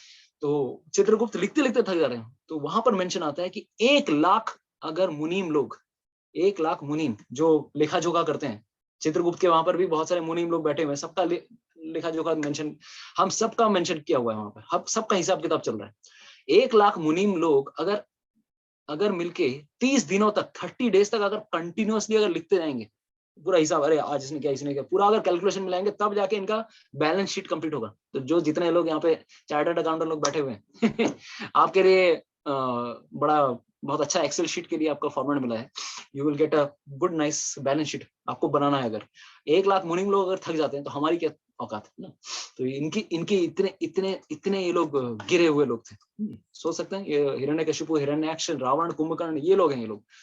तो इनके ट्रैक रिकॉर्ड इतना खराब था। और सोचिए श्री चैतन्य महाप्रभु क्यों आए हैं।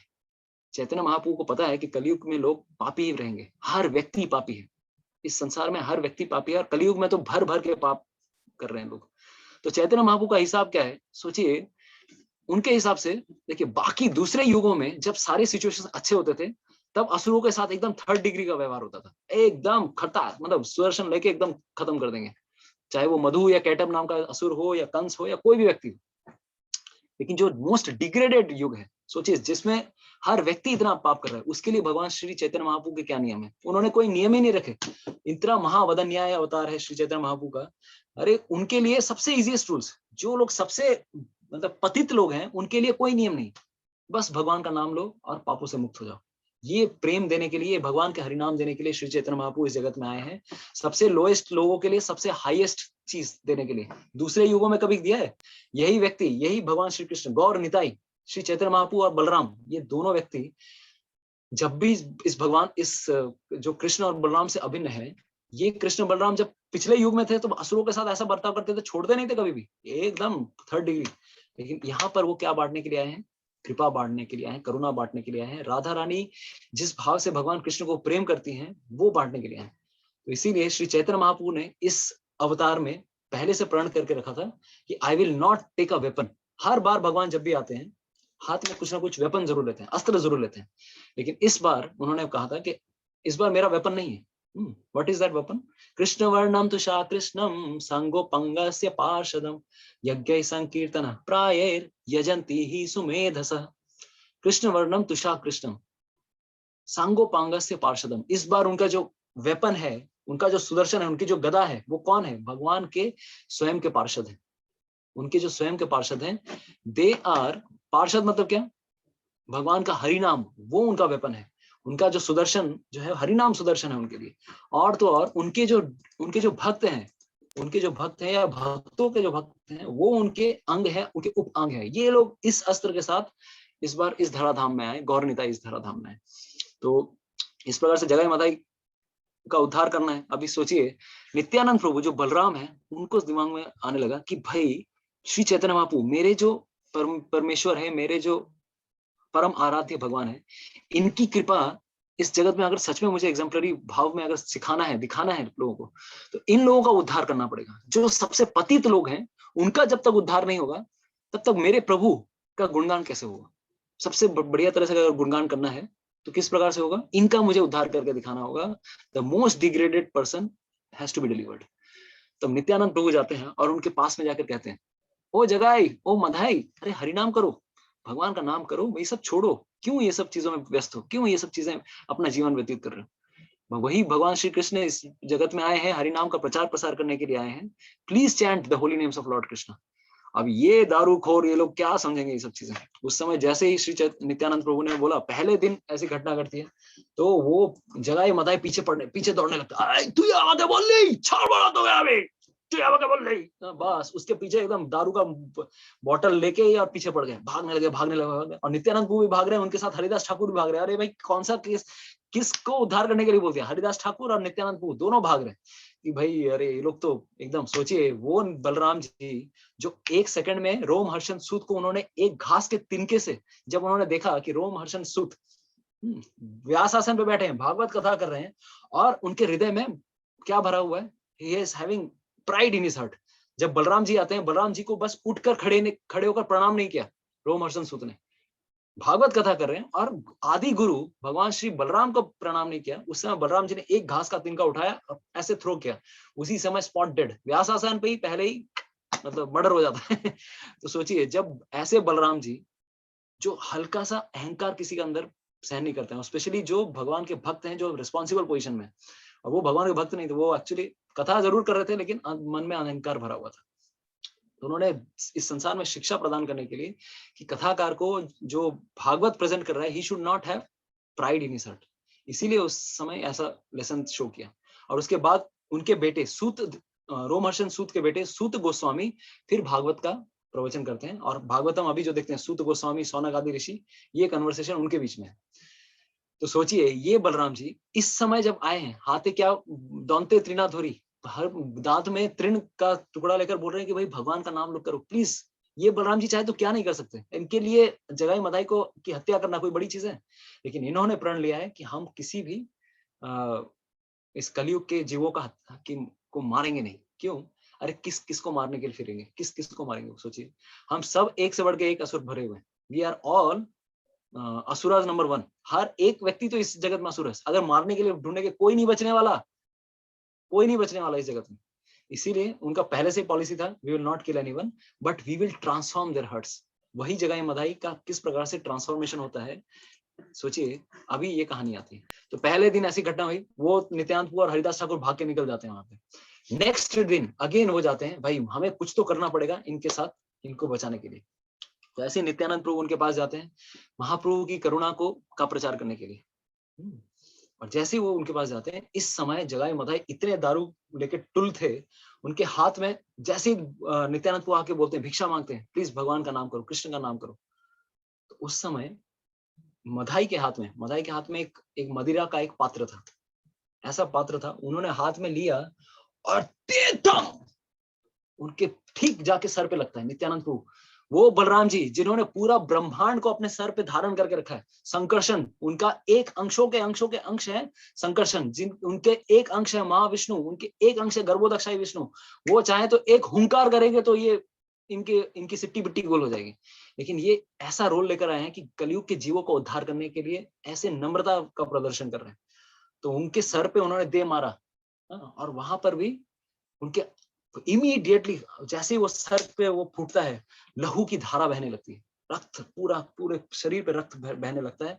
और फिर भी वो कह रहे हैं, अरे प्लीज भगवान का नाम करो, गौरांग का नाम करो, श्री चैतन्य महाप्रभु का नाम करो, please chant Hare Krishna please. तो मदाई का इतना दारू लिपि का टुल था, वो इतना ज्यादा नशे में था, बोलता फिर भी बोल रहा है मैं तुझे छोड़ूंगा नहीं। फिर से वो दूसरा मटका लेके मारने ही वाला था, उसी समय जगाई आता है, बोले रुक रुक रुक, क्या कर रहा है, पागल हो गया है, पागल हो गया तू? अरे देख मारने के बाद भी हमें क्या बोल रहा है, ये साधु है एक नंबर का। ऐसा साधु कभी देखा है तूने? हम लोग कितने लोगों को मारने के लिए जाते हैं, लेकिन ये व्यक्ति हमारे उद्धार के लिए बोल रहा है कि हरि का नाम करो। रुक जा भाई, इन्हें मारना मत, डोंट किल हिम। इस प्रकार से जगाई मदाई को रोकता है। लेकिन उसी समय तत्क्षणात ये खबर कहां पहुंच जाती है, श्री चैतन्य महाप्रभु को पहुंचती है। उसी समय पूरे क्रोध में आ जाते हैं। देखिए चैतन्य महाप्रभु का भगवान श्री कृष्ण अपने ऊपर भले ही सारे अपमान सह लेंगे, लेकिन अपने भक्तों पे अपमान सहते नहीं भगवान श्री कृष्ण। भगवान के भक्त पांडवों पे जब भी अपमान हुआ, कुछ भी हुआ, भगवान श्री कृष्ण ने वो कभी भी नहीं सहा। इसीलिए श्री चैतन्य महाप्रभु के सबसे जो अग्रणी भक्त हैं नित्यानंद प्रभु बलराम जी, उनके ऊपर जब ऐसा अन्याय हो रहा था, तब उसी समय श्री चैतन्य महाप्रभु आते हैं और बोलते हैं भाड़ में जाए मेरा वचन कि मैं कोई शस्त्र नहीं उठाऊंगा, इन्हीं को अभी जाके उनका spot dead, I will personally kill them. उसी समय सुदर्शन का वो आह्वान करते हैं, सुदर्शन इमीडिएटली खड़ा था, मारने के लिए रेडी थे उसी समय श्री चैतन्य महाप्रभु। नित्यानंद प्रभु महाप्रभु के चरणों पे गिर जाते हैं, चैतन्य महाप्रभु प्लीज, आप युग अवतार हैं, कलयुग के युग अवतार। इस अवतार में आप किसी को मारने के लिए नहीं आए, आप सबको प्रेम बांटने के लिए आए हैं। गोपियों का प्रेम, हरिनाम संकीर्तन जो है, जो भगवान श्री कृष्ण के प्रति है, वो प्रेम आप बांटने के लिए आए। You are here to transform people, not to kill people. Please stop them. और तो और मैं बता रहा हूँ, ये जो जगाई है ना, जगाई ने मुझे बचाया। ये मधाई फिर से मेरे को मारने के लिए आया था, जगाई ने मुझे बचाया। और उसी समय जब नित्यानंद, जब श्री चैतन्य महाप्रभु ने सुना, अच्छा जगाई ने तुम्हें बचाया, I will definitely give him Krishna prem. उसे मैं कृष्ण प्रेम, जो राधा रानी का प्रेम है, जो भगवान के प्रति, वो प्रेम मैं उसको देने वाला हूँ। उसी समय उन्होंने जगाई को आलिंगन किया, और जगाई को आलिंगन करने के बाद he gives him कृष्ण प्रेम, कृष्ण के प्रति जो भक्ति है वो उन्होंने उनको प्रदान की। तो इस प्रकार से ये सारी घटना घट रही थी। तो अभी मधाई, और जैसे ही भगवान श्री चैतन्य महाप्रभु ने जगाई को आलिंगन किया, उसके आंखों से अश्रुधारा बहने लगी। जगाई पूरी तरह से रोने लगा, हे महाप्रभु मुझे प्लीज माफ कीजिए, मैंने पूरे जीवन भर अपराध पे अपराध किए, प्लीज मुझे क्षमा कीजिए, मेरे उद्धार का क्या, मेरा किस प्रकार से उद्धार हो सकता है, प्लीज मुझे बताइए। और जब ऐसी घटना घट रही थी तो मधाई यहाँ पे बैठा हुआ था। अरे महाप्रभु, हम दोनों चंटू बंटू हैं भाई, हर बार एक ही चीज किया है, इसने जो कार्य किया मैंने भी वही कार्य किया, 50% शेयर होल्डर, तो आपने उसको प्रेम दिया, मुझे क्यों नहीं प्रेम दिया? तो श्री चैतन्य महाप्रभु बोलते हैं, मैंने इसको प्रेम इसीलिए नहीं दिया क्योंकि इसने मेरे भक्त के प्रति अपराध किया है। तुम जब तक मेरे भक्त के प्रति क्या नहीं करोगे, if you don't take the dust of the lotus feet, Nityananda Prabhu के चरण की धूली जब तक नहीं लोगे, उनके अपराधों से क्षमा नहीं मांगोगे, तब तक तुम्हें कृष्ण प्रेम नहीं मिलेगा। उसी समय मधाई भी जाते हैं और नित्यानंद प्रभु के चरण कमलों पे अश्रु धारा के साथ वो प्रणाम करते हैं। नित्यानंद प्रभु से बोलते हैं, प्लीज मुझे क्षमा कीजिए, मैंने आपके प्रति अपराध किया है, प्लीज मुझे क्षमा कीजिए। और उस समय नित्यानंद प्रभु आलिंगन करते हैं, और उसके बाद श्री चैतन्य महाप्रभु उन्हें भी कृष्ण प्रेम प्रदान करते हैं, और उनको भी दर्शन कराते हैं अपने 4 भुजा वाले विष्णु रूप का। तो इस प्रकार से हम देख सकते हैं कि इवन जगाई एंड मधाई, ऐसे पापी व्यक्ति का भी उद्धार करने के लिए श्री चैतन्य महाप्रभु आए। अरे जो पापी व्यक्ति, हमने बताया यमराज कंफ्यूज हो गए, उसी समय ये घटना घटती है जब यमराज ने सुना, अरे मेरा सारा खाता जीरो, इतना दिनों से मैं खाता मेंटेन कर रहा हूँ, इसका पूरा का पूरा खाता जीरो हो गया। उस समय इंद्र ने सुना, ये 500 साल पूर्व की कहानी है, चैतन्य भागवत में मेंशन आता है कि जब इंद्र ने सुना, अरे इनका डिलीवरेंस हो गया, ऐसे पापी व्यक्ति का उद्धार हो सकता है, सब के सब देवता लोग नाचने लगे, सब के सब देवता लोग, इंद्र नाच रहे हैं, शिव जी पूरा एकदम मस्त नाचने लगे। अरे हमारे भगवान ऐसे कृपालु हैं, कलयुग के जीवों का उद्धार करने के लिए आए हैं, ऐसे व्यक्ति का उद्धार कर दिया, बाकी लोगों के लिए क्यों उद्धार नहीं करेंगे भगवान श्री हरि। उसके बाद यमराज भी डांस करने लगते हैं, तो all were dancing like in ecstasy, सब के सब बहुत आनंद से डांस कर रहे थे। तो ये घटना घटती है श्री इस एपिसोड में। तो उस समय एक स्पेशल चीज आती है जिसके बारे में मैं बताना चाह रहा था, कि इनके पापों को फिर चैतन्य महाप्रभु ने कहा, देखो मैं तुम्हारे सारे पापों से मैं मुक्त करता हूं, लेकिन इसमें एक कंडीशन है। क्या कंडीशन है? आज तक तुमने जितने भी पाप किए हैं, जितने भी तुम्हारे पापों का पहाड़ है, सब कुछ मैं अपने शरीर में लेऊंगा, I will take it, Krishna personally takes it, but there is a condition, इसके बाद कभी भी और पाप मत करना, कभी भी जानबूझ के don't commit sinful activities again. Nityanand, जगाई और मधाई उसी समय फिर से वही ब्राह्मण परिवार से थे, उनका नाम हो गया Jagadananda Madhavananda, and they started chanting holy names of lord. हर दिन वो 3 लाख नाम जप करते थे, और अब पूरी तरह से उन्होंने सब वैष्णवों की सेवा की और एकदम प्योर लाइफ लीड किया। अभी भी अगर आप जाएंगे, काटवा में एक स्थान है, जगाई मधाई की समाधि है। ऐसे वैष्णव हुए कि जहां पर मधाई की समाधि भी आपको मिलेगी। वहां पर काटवा में अगर कोई है, if someone is there from Katwa, you can raise your hands. तो वहां पर ऐसे वैष्णवों की समाधि है। सोचिए, this is a story of transformation. कितने को आप मारते फिरेंगे, हृदय का परिवर्तन इस प्रकार से होता है। तो ये यहाँ पर जब घटना घटी, तो उस समय श्री चैतन्य महाप्रभु ने बताया, ने इनके पापों को अपने शरीर पे हर लिया। तो श्री गौरांग महाप्रभु इतने, उनके ऊपर इनका इतना पाप था कि his whole body became blackish. Mahaprabhu देख के लगने लगा, भगवान श्री कृष्ण आ गए लग रहा है, ऐसे देखने लगने। सोचिए, इतने इनके पापों का लोड था, he became blackish in his complexion, पूरी तरह से श्याम सुंदर हो गए, गौर सुंदर श्याम सुंदर बन गए। तो उस समय श्री चैतन्य महाप्रभु ने बोला कि इनके पापों को अगर निकालना है from my body, chant the Holi names of Lord, भगवान श्री हरि नाम का संकीर्तन करो। तो उस समय सारे भक्त लोग मिलकर दमादम कीर्तन शुरू करते हैं, हरि नाम का संकीर्तन करते हैं।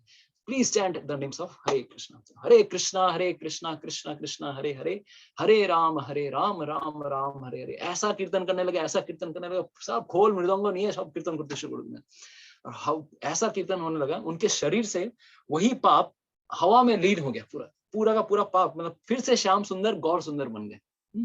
काले हो गए थे ना भगवान, पूरी तरह से वो पाप हवा में चला गया। उस समय श्री चैतन्य महाप्रभु ने एक बात डिक्लेयर की कि ये जो जगाई मधाई का पाप है, ये जीरो नहीं हुआ है, ये अभी भी हवा में फ्लोट कर रहा है। अभी क्या है इसके पीछे? जब भी कोई व्यक्ति, कभी कोई भक्त किसी दूसरे भक्त की निंदा करता है, वैष्णव अपराध करते हैं, हम किसी के बारे में निंदा चर्चा ये सब चीजें करते हैं, तब यही अपराध उसके सर पे आके दे गिरेंगे। तो ये सारी चीजें हैं, ये आके हवा में अभी भी it's floating in the sky, अंतरिक्ष में अभी भी घूम रहा है। जब भी कोई अपराध करते हैं, इसीलिए कभी भी साधु संतों का अपराध करना, ये सब करना बहुत सही नहीं है। तो देखिए, दो चीजें हैं, there are two things, one is paap and another is aparadh. दोनों में अंतर है। पाप और अपराध में क्या अंतर है, कोई बताना चाहेगा? Anyways, I will only tell, don't no need to mention. There are two things, paap and अपराध।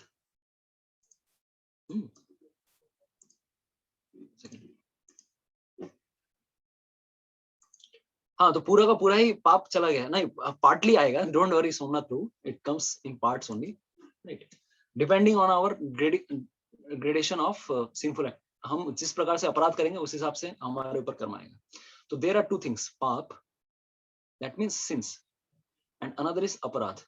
दोनों में अंतर क्या है? अपराध मीन्स ऑफेंस। तो देखिए, पाप धुल जाते हैं, पाप को धुलना, भले ही कितना भी भयानक से भयानक पाप हो, हम पापों से जूझ रहे हैं इसलिए हमारे जीवन में सफरिंग्स आती हैं, लेकिन फिर भी पाप धुल सकता है अगर कोई श्री हरि की शरण लेता है। हरि की अगर शरण लेगा तो पाप धुल जाते हैं, लेकिन ऑफेंस धुलता नहीं है, इतना इजीली धुलता नहीं है। It is not very easily washed away. इसीलिए एक मेंशन आता है शास्त्रों में, एक होता है धूली लेप। धूली लेप यानी कि आप धूल पे अगर कोई कुछ लिख रहे हैं या फिर बालू पे अगर कुछ लिख रहे हैं तो उसको मिटाना इजी है। लेकिन आप एक और शब्द है जिसे कहा जाता है, अपराधों के लिए यूज किया जाता है, दैट इज कॉल्ड वज्रलेप। यानी कि अगर कोई वज्र जैसे कोई चट्टान पे अगर कोई कुछ लिखे, if we write something on stones, उसको मिटाना इतना आसान नहीं है। तो अपराध उसी प्रकार से है। अपराध जब भी हम करते हैं, there are many kinds of offences, जीव अपराध, नाम अपराध, वैष्णव अपराध, या फिर सो मेनी होली नेम ना, देयर आर सो मेनी अपराध, सेवा अपराध, पूजा के समय भी कुछ कुछ अपराध होते हैं। लेकिन उसमें सबसे ज्यादा जो खतरनाक अपराध है वो है वैष्णवों का अपराध या भगवान के प्रति कोई अपराध करना। ये हमें नहीं करना चाहिए। तो दिक्कत ये है, देखिए भारत में जब श्रील प्रभुपाद जी ने विश्व में प्रचार किया, वेस्टर्न कंट्रीज में, इन यूनाइटेड स्टेट्स अमेरिका, लोग पापी थे। पापी लोगों का उद्धार करना इतना आसान, इतना मुश्किल नहीं है। सब लोग जितने भी भले ही पापी थे, लेकिन पापी होने के बावजूद भी उनका जीवन में परिवर्तन आया। हरि नाम करने लगे जब, एलएसडी से, मतलब सोच सकते हैं एलएसडी, गांजा, मैरिजुआना, ऐसे ऐसे नशीली चीजों पे, नशेड़ियों से भी वो बच के आ गए। हर दिन इन्वॉल्व थे वो लोग इलिसिट सेक्स एक्टिविटी करने के लिए, लेकिन वो सब गलत से गलत एक्टिविटीज को भी उन्होंने छोड़ दिया। सोच सकते हैं, पाप कर रहे थे वो, 4 नियमों को भंग कर रहे थे, लेकिन फिर भी वो भगवान के भक्त बन गए। लेकिन भारत में, जो कि अपेरेंटली हम लोग, मैक्सिमम लोग क्या है, वी आर मोर पायस, पुण्यशील लोग हैं, लेकिन भारत में उतने लोग भले ही धार्मिक हैं या कुछ हैं, लेकिन भारत में उस प्रकार से उस समय प्रचार नहीं हुआ। क्यों? या फिर अभी भी अगर देखेंगे, क्योंकि मैक्सिमम जगह पर क्या होता है, वी आर ऑफेंडर्स। कभी कभार साधुओं का अपराध करते हैं हम, धार्मिक लोगों का अपराध करते हैं, और स्पेशली आजकल तो जॉब भी ज्यादा हो रहा है। कुछ लोग हैं जो कि गलत तरह से धर्म को डिपिक्ट कर रहे हैं, लेकिन इसका मतलब ये नहीं कि सब कोई खराब है। अगर कोई किसी क्वैक डॉक्टर के पास जाता है, क्वैक डॉक्टर के पास जाएगा, गलत ट्रीटमेंट हो जाती है, और बोलने लगे अगर कि सबके सब क्वैक है, सबके सब बेकार है, सबके सब एकदम बेकार निठल्ले लोग हैं, कोई डॉक्टर अच्छा नहीं होता। That is not true. कोई व्यक्ति, कोई डॉक्टर खराब हो सकता है या क्वैक हो सकता है, बट इसका मतलब ये नहीं कि सभी बेकार हैं। उसी तरह से भारत में भी ये प्रॉब्लम यही है कि वी आर ऑल्सो ऑफेंडर्स। कभी कभार हम लोग वैष्णवों का अपमान करते हैं, मेंटली और वर्बली ऑल्सो, या साधुओं का भी अपमान कर रहे हैं। इसीलिए भारत में हमारी ये प्रॉब्लम है। भले ही हम लोग पापी नहीं है, लेकिन हम लोग भगवान के नाम का आश्रय ज्यादा नहीं ले पा रहे। क्यों? क्योंकि हमारे पास वज्रलेप, इसको धुलना इतना आसान नहीं। इसको धुलने में, ऑफ कोर्स ये भी धुलता है, लेकिन इसको धुलने के लिए समय लगता है। It is not very easy, it is not very easy to do. तो ये हमें समझना है, ठीक है। तो वज्रलेप एंड धूलिलेप। तो यहाँ पर श्री चैतन्य महाप्रभु ने बताया कि जब भी कोई अपराध करेगा उसके ऊपर ये सब अपराध, ये सब जो पाप हैं जगाई मताए के, वो उसके सर पे आके दे पड़ेंगे। तो देख सकते हैं हम कि this kind of life we have to be clean in our life. धर्म का पालन करना है, कभी भी अधर्म के रास्ते पे नहीं जाना है। तो एक एग्जाम्पल, एक चीज मैं कहना चाहूंगा कि चैतन्य महाप्रभु की जो कृपा है, क्योंकि चैतन्य ये गौर पूर्णिमा आने वाली है, तो हम अभी लेने वाले हैं एक सेक्शन फ्रॉम श्री ब्रह्म वैवर्त पुराण। तो श्रीमद् भागवतम के 12वें स्कंद में कलयुग का डिस्क्रिप्शन आता है कि कलयुग में क्या क्या चीजें होंगी। आज भी हम कुछ डिस्क्रिप्शन लेंगे फ्रॉम ब्रह्म वैवर्त पुराण, कलयुग में क्या क्या होने वाला है। यहाँ पे एक स्टेप आगे और भी बहुत सारी चीजें लिखी हुई है, बहुत डिटेल में है कि कलयुग में और क्या क्या चीज होंगी। तो ब्रह्म वैवर्त पुराण से तो आई विल नॉट से डिटेल, बेसिकली इसी जगह वो मेंशन आता है कि अगले यहाँ पर मेंशन आ रहा है कि of course Shri Krishna has said here कि lord Hari will stay on this earth for first 10,000 years of Kaliyuga. लेकिन ये इस समय की बात नहीं आ रही, जब चैतन्य महाप्रभु के बाद से 10,000 साल की बात की गई है। ठीक है, तो इसका जो आचार्यों ने टिप्पणी दी है इस श्लोक की, चैतन्य महाप्रभु के बाद अगले 10,000 साल तक हरिनाम संकीर्तन रहेगा, उसके बाद घोर कली शुरू होने वाला है। अभी तक युग संध्या है, अभी तक प्रभु जी ने भी बताया कि अभी तक घोर कली शुरू ही नहीं हुआ है, अभी तक अच्छा समय ही चल रहा है, अभी भी द्वापर युग के कुछ लक्षण हैं अभी भी। तो इस समय तब तक for that time deities of the demigods will be worshipped and Puranas and scriptures will also be present। शास्त्र तब तक रहेंगे। उसके आगे बताया जा रहा है कि इसी समय अगले जो 10,000 साल हैं चैतन्य महाप्रभु के जाने के बाद, 10,000 साल के 5,000 साल तक या इस ड्यूरेशन में आधे समय तक Ganga and holy places will be there and आधे समय तक टेम्पल्स एंड वेदास इनकी पूजा होगी, they will be there. Next अभी यहाँ से मेंशन आता है कि कलयुग में होने वाला क्या है, उसके बाद क्या होने वाला है। देखिए, O father, at the end of Kaliyuga impurity will reach at its fullest state, then the 4 varnas will become a single varna. सिर्फ शूद्र लोग बचेंगे और कोई वर्ण नहीं बचने वाला। Marriage purified by sacred mantras will no longer exist. विवाह का कोई नियम ही नहीं रहेगा, विवाह कोई अरेंज मैरिज कोई करने वाला नहीं है, या फिर मैरिज करने वाला ही नहीं है कोई। There will be no truthfulness, सत्य नहीं रहेगा, ना ही क्षमा रहेगी। वुमेन के साथ main only will be associating for sex life. धर्म के लिए कोई करने वाला नहीं है। भगवत धाम जाना है ये या इस जगत के बाहर या किसी और जगह पर भी जाना है, इसका कोई विचार ही नहीं रहेगा। विवाह इस सब कारण के लिए नहीं रहेगा, ओनली फॉर सेंस ग्रेटिफिकेशन, इंद्रिय तृप्ति के लिए। और आगे क्या होने वाला है, ब्राह्मण तिलक नहीं पहनेंगे, ना ही जनेऊ धारण करेंगे, वह कहेंगे कि ब्राह्मण है हम, ना ही गायत्री का जाप करेंगे, ना तो वो वेद पढ़ेंगे या कोई और शास्त्र पढ़ने वाले।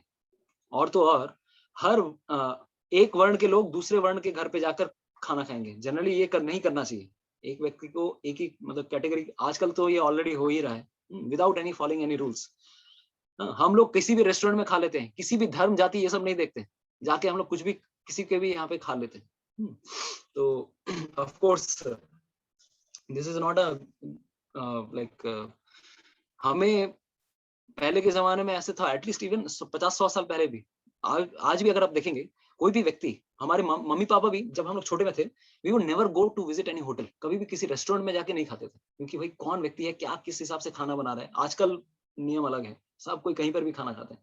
और तो और कभी भी अगर खाते भी थे, अगर जरूरत खुदा ना खास्ता अगर पड़ गया खाने के लिए, तो कभी भी मतलब नॉन वेज तो नहीं खाते थे, क्योंकि नॉन वेज पता नहीं कहाँ से कौन क्या बनाकर लेकर आ रहा है, we don't know, it may be which animal they are killing, we don't no.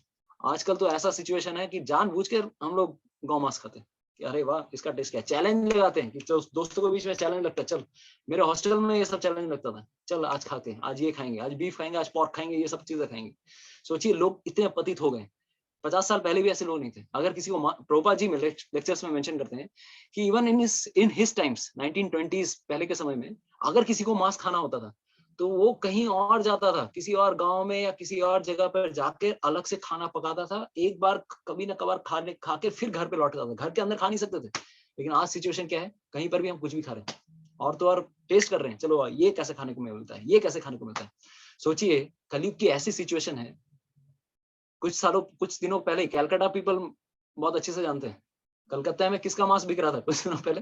We all know, जो जंतु जानवर रास्ते पे मर जाते हैं, गधे बकरी भैंस बकरी जो भी, कुत्ते बिल्ली जो भी मर जाते हैं, उनको एक भागार मांस, वहां का मांस उसको बेचा जा रहा है बड़े बड़े होटल्स में, and that is being cooked and being sold, और उसको जाके हम लोग पूरा एकदम मजे से खा के आ रहे हैं। So much. और अभी जाके फिर से वही ट्रेंड चालू हो गया। तो this is the problem of कलयुग। लोगों की मेमोरी बहुत कम है और इंद्रिय तृप्ति के लिए कुछ भी करने के लिए रेडी। तो कलयुग में ये सारी चीजें होंगी, सोच सकते हैं हमें कभी भी। और तो और देखिए, कभी कभार ऐसा भी सिचुएशन है, कुछ स्पेसिफिक कम्युनिटी के लोग हैं, वो जानबूझ के खाना, आप लोग देखे होंगे कोरोना काल में आप लोग को ज्यादा देखने को मिला है, कुछ लोग हैं कि अपना लार लगा के बेच रहे थे, देखा है आप लोगों ने? अपना सलाइवा लगा के बेच रहे थे, फल बेच रहे हैं या खाना बेच रहे हैं या कुछ भी डब्बे में खाना लेकर जा रहे हैं। They are just using, they are eating that and then they are. वो क्यों है? Because in their scriptures, not of course not in their in scripture, वहां पर उनकी धारणा है कि उनका अगर कोई सलाइवा भी खा लेता है तो किसी और का धर्म परिवर्तित हो जाएगा। उनका अगर कोई लार खा ले, मतलब उसके उनका जूठा अगर कोई खा ले तो किसी और का धर्म परिवर्तित हो जाएगा। तो हिंदूज भी विल गेटिंग कन्वर्टेड, और हम अपने भगवान का कार्य कर रहे हैं। इतना डिग्रेडेड मेंटालिटी है। तो सोचिए, कभी भी हम किसी जगह खाना खा रहे हैं, बहुत चेतन रहना चाहिए। ये कोरोना फैलाने के लिए नहीं है, ये नॉर्मल चीज है। People of this community sometimes they do this kind of activity. इसलिए कहां पर क्या खाना खा रहे हैं। और तो और कभी कभार इनफर्टिलिटी हो रही है, आजकल इतना इनफर्टिलिटी बढ़ गया है। Sometimes these people what they are doing to increase their, in their community there is no problem of increasing population, बट हिंदुओं की पॉपुलेशन को कम करने के लिए होटल के खाने में कॉन्ट्रासेप्टिव्स की गोलियां डाल देते हैं और उसी को भर भर के बेच रहे हैं। And when Hindus they are taking, what is happening? People are becoming infertile. तो ये सारी कॉमन चीजें हैं जो कलयुग में हो रही हैं, कॉमन है, आप सबको दिख रही है। तो ये कलयुग की ये सिचुएशन है। People will eat what should not be eaten. Everyone in the four varnas will be a devotee. चाहे ब्राह्मण हो, क्षत्रिय हो, वैश्य हो, शूद्र हो, सब के सब एक नंबर के चरित्रहीन व्यक्ति होंगे। No woman will be chaste. कोई स्त्री पवित्र नहीं रहेगी, सती नहीं रहेगी। और in home after home, the wife will be unchaste, always running after men. The wife will treat her husband like her servant. She will always rebuke him and make him tremble in fear. ऐसा situation आने वाला है। Oh father, she will give her paramour delicious foods. अपने जो पति छोड़ के उनका जो अफेयर चल रहा है किसी के साथ, उसको बहुत सेवा करेगी। But she will not even feed her unhappy husband. ऐसा कलयुग में होने वाला है। A son will insult his father. एक बेटा पिता का अपमान करेगा, एक शिष्य गुरु का अपमान करेगा। Citizens will attack their king and king will torture his citizens. People will be troubled by rogues and thieves. The earth will give no crops. Cows will give no milk. गाय दूध नहीं देंगी, धरती फसल नहीं देने वाली। क्या क्या नहीं होने वाला है कलयुग में। हम इतना शोषण करेंगे धरती माता का कि कुछ नहीं होने वाला। पूरी तरह से धरती भी कुछ नहीं देगी। Because there is almost no milk, there will be no butter or ghee. घी नहीं रहेगा, और घी नहीं रहेगा तो यज्ञ भी नहीं होगा, और हर कोई झूठ बोलने वाला है। The Brahmanas will not perform any purifying rites. ब्राह्मण कोई यज्ञ नहीं करने वाले, गायत्री नहीं पढ़ेंगे, शास्त्र नहीं पढ़ेंगे। एंड शूद्रास, सिर्फ शूद्रों के लिए दूसरों का जॉब करने वाले होंगे। ब्राह्मण कभी किसी की नौकरी नहीं करता, लेकिन ब्राह्मण लोग भी, so called Brahmanas of Kaliyuga, they will become corporate workers. कभी आके यहाँ जॉब करेंगे, वहां जॉब करेंगे, ये करेंगे, भाई नौकरी दे दो, नौकरी दे दो। Brahmin is always self sufficient. Chanakya Pandit, भले ही उन्होंने चंद्रगुप्त मौर्य को राजा बनाया, उन्होंने एक पैसा सैलरी नहीं दिया। अदरवाइज सैलरी अगर लेते तो राजा को निष्कपट भावना से सलाह नहीं दे पाते। इसीलिए हमेशा वो कुटिया में रहे, भले ही चंद्रगुप्त मौर्य को उन्होंने राजा बनाया। तो this is a characteristic of a brahmana. Next, brahmana men will enjoy with shudra women, and shudra men will enjoy with brahmana women. Shudras will eat what brahmanas cook. Brahmanas will become the cooks. Brahman वही cook बन जाएंगे। Lusty shudras will enjoy with brahmana's wife, whom they should respect more than their own mothers. Killing the king, a servant will become the king. ये तो काफी common है। अगले पिछले 1000 सालों में तो हमने कितने राजाओं को देखा। राजा ने अपने पिता को ही जेल में डाल दिया, मार दिया, ये कर दिया, वो कर दिया। राजा को हटा के बहुत सारे तानाशाह लोग खुद राजा बन जाते हैं। हमारे पड़ोसी देश में तो और होते हैं। A wife will kill her husband and worship her paramour. A prince will kill his father and become the king. Aurangzeb दिख ही रहा है आपको। Everyone will do as they please. Devoted only to belly and genitals, they will be greedy, degraded, tormented by diseases. And dressed in rags. पहनने को कुछ नहीं, हर तरह से रोग व्याधि इतनी कुछ है, इतने दुर्भाग्य की सीमा नहीं है कलयुग में। ये सारी चीजें होने वाली है। Gurus will reject the genuine mantras and teach false mantras. They will not come from good families. कोई भी कैसे भी गुरु बन जाएगा, चोर गुरु, चंडाल चेला, नरक में जाए, ठेलम ठेला। they will not be advanced in age and they will like to insult others. Uncivilized mlechas and yavanas will become kings. पता ही है आपको म्लेच्छ और यवन मतलब का एक पर्टिकुलर, आप लोग भारत में ऑलरेडी हो चुका है, ये सारे राजा बने ही थे पहले. They will mock the true religion and gleefully uproot the good reputations of saintly devotees. तो इस प्रकार से ये सारे डिस्क्रिप्शन आते हैं कि ये पूरा डिस्क्रिप्शन है कलयुग का कि किस प्रकार से ये युग इतनी खराब चीजों में जाने वाला है. तो हमारे लिए सबसे कार्य क्या है करने के लिए? हमारे लिए बस एक ही कार्य है, हरिनाम कीजिए, भगवान के धाम में जाइए. This place is not a place for a gentleman. भगवान के धाम में जाना ये हमारा कार्य है. Don't stay here. कलयुग जैसे जैसे आगे बढ़ेगा और भी ज्यादा डिग्रेडेशन होने वाला है. तो don't please, this is a, Shri Chaitanya Mahaprabhu आए हैं हरि नाम संकीर्तन देने के लिए. सबसे खराब जिस जगह पे सिचुएशन होने वाली है उन सबको सबसे बेस्ट चीज देने वाले हैं. जैसे एक उदाहरण देता हूँ, आप लोगों ने देखा होगा जब भी हम लोग बचपन में क्रिकेट खेलते थे, कितने लोग बचपन में छोटे एकदम, हम लोग जब हाफ पैंट में निक्कर पहन के घूमते थे, गली में क्रिकेट खेले, कितने लोग खेले? शुभम, यस, जयंत प्रभु.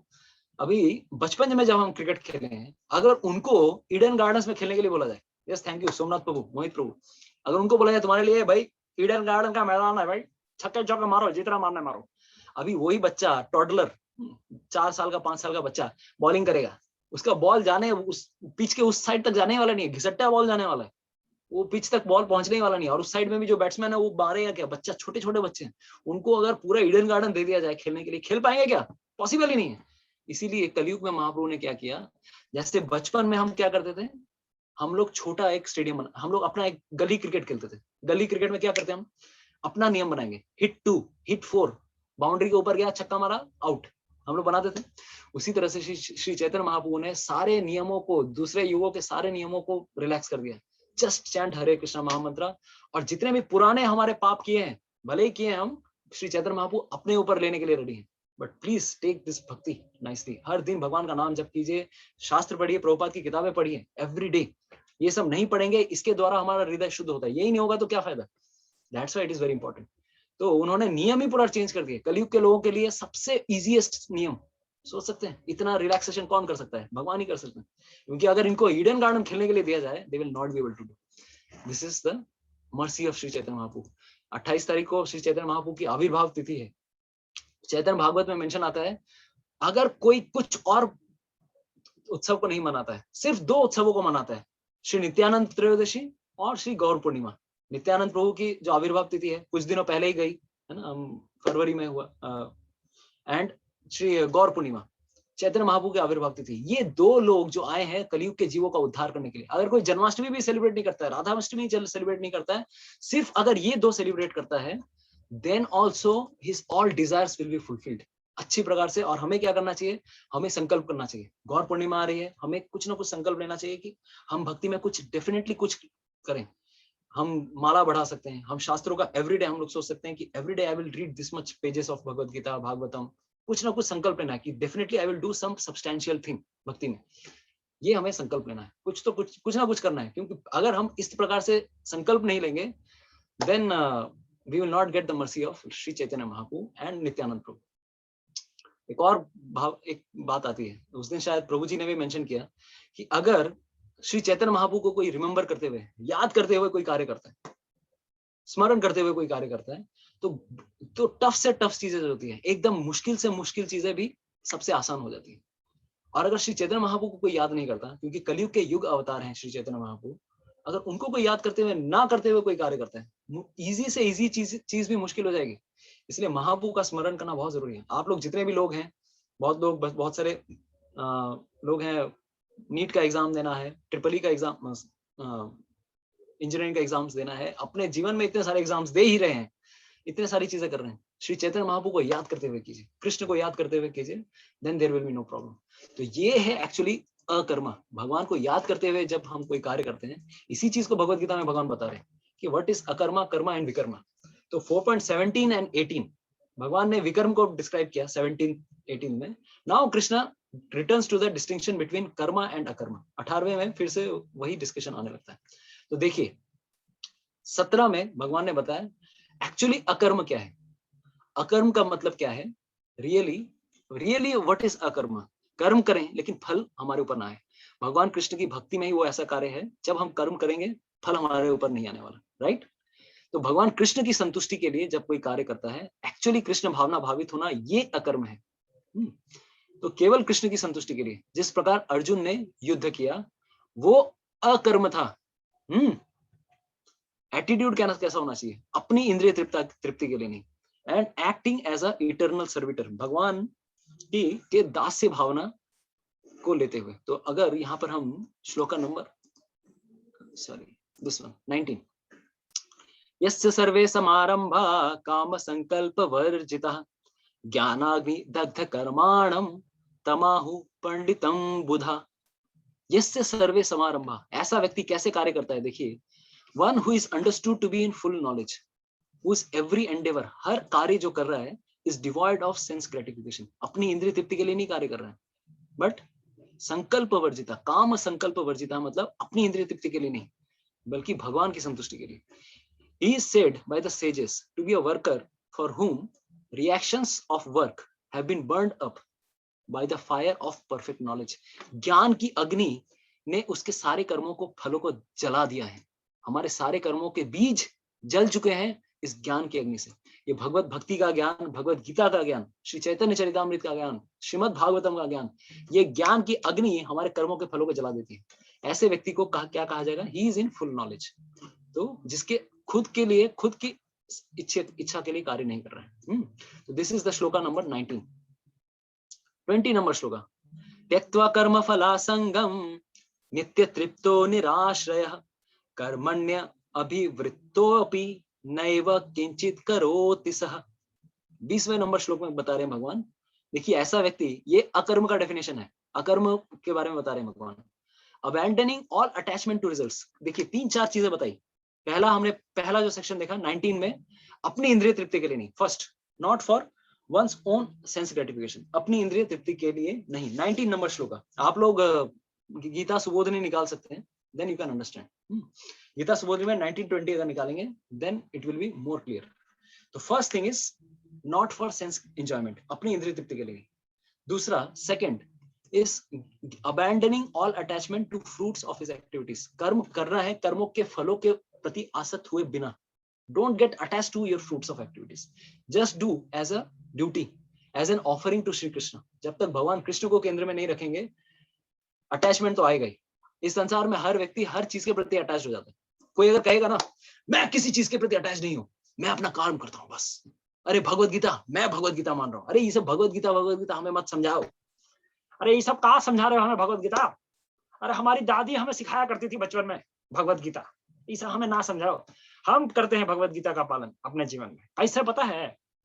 हम कर रहे हैं, कर्मणि एव अधिकारस्थे मा फलेषु कदाचन, हम कर्म करते हैं, कर्म पे हमारा अधिकार है, हम कर्म किए जा रहे हैं, ये हमें पता है। भाई कहाँ सीखा हमने?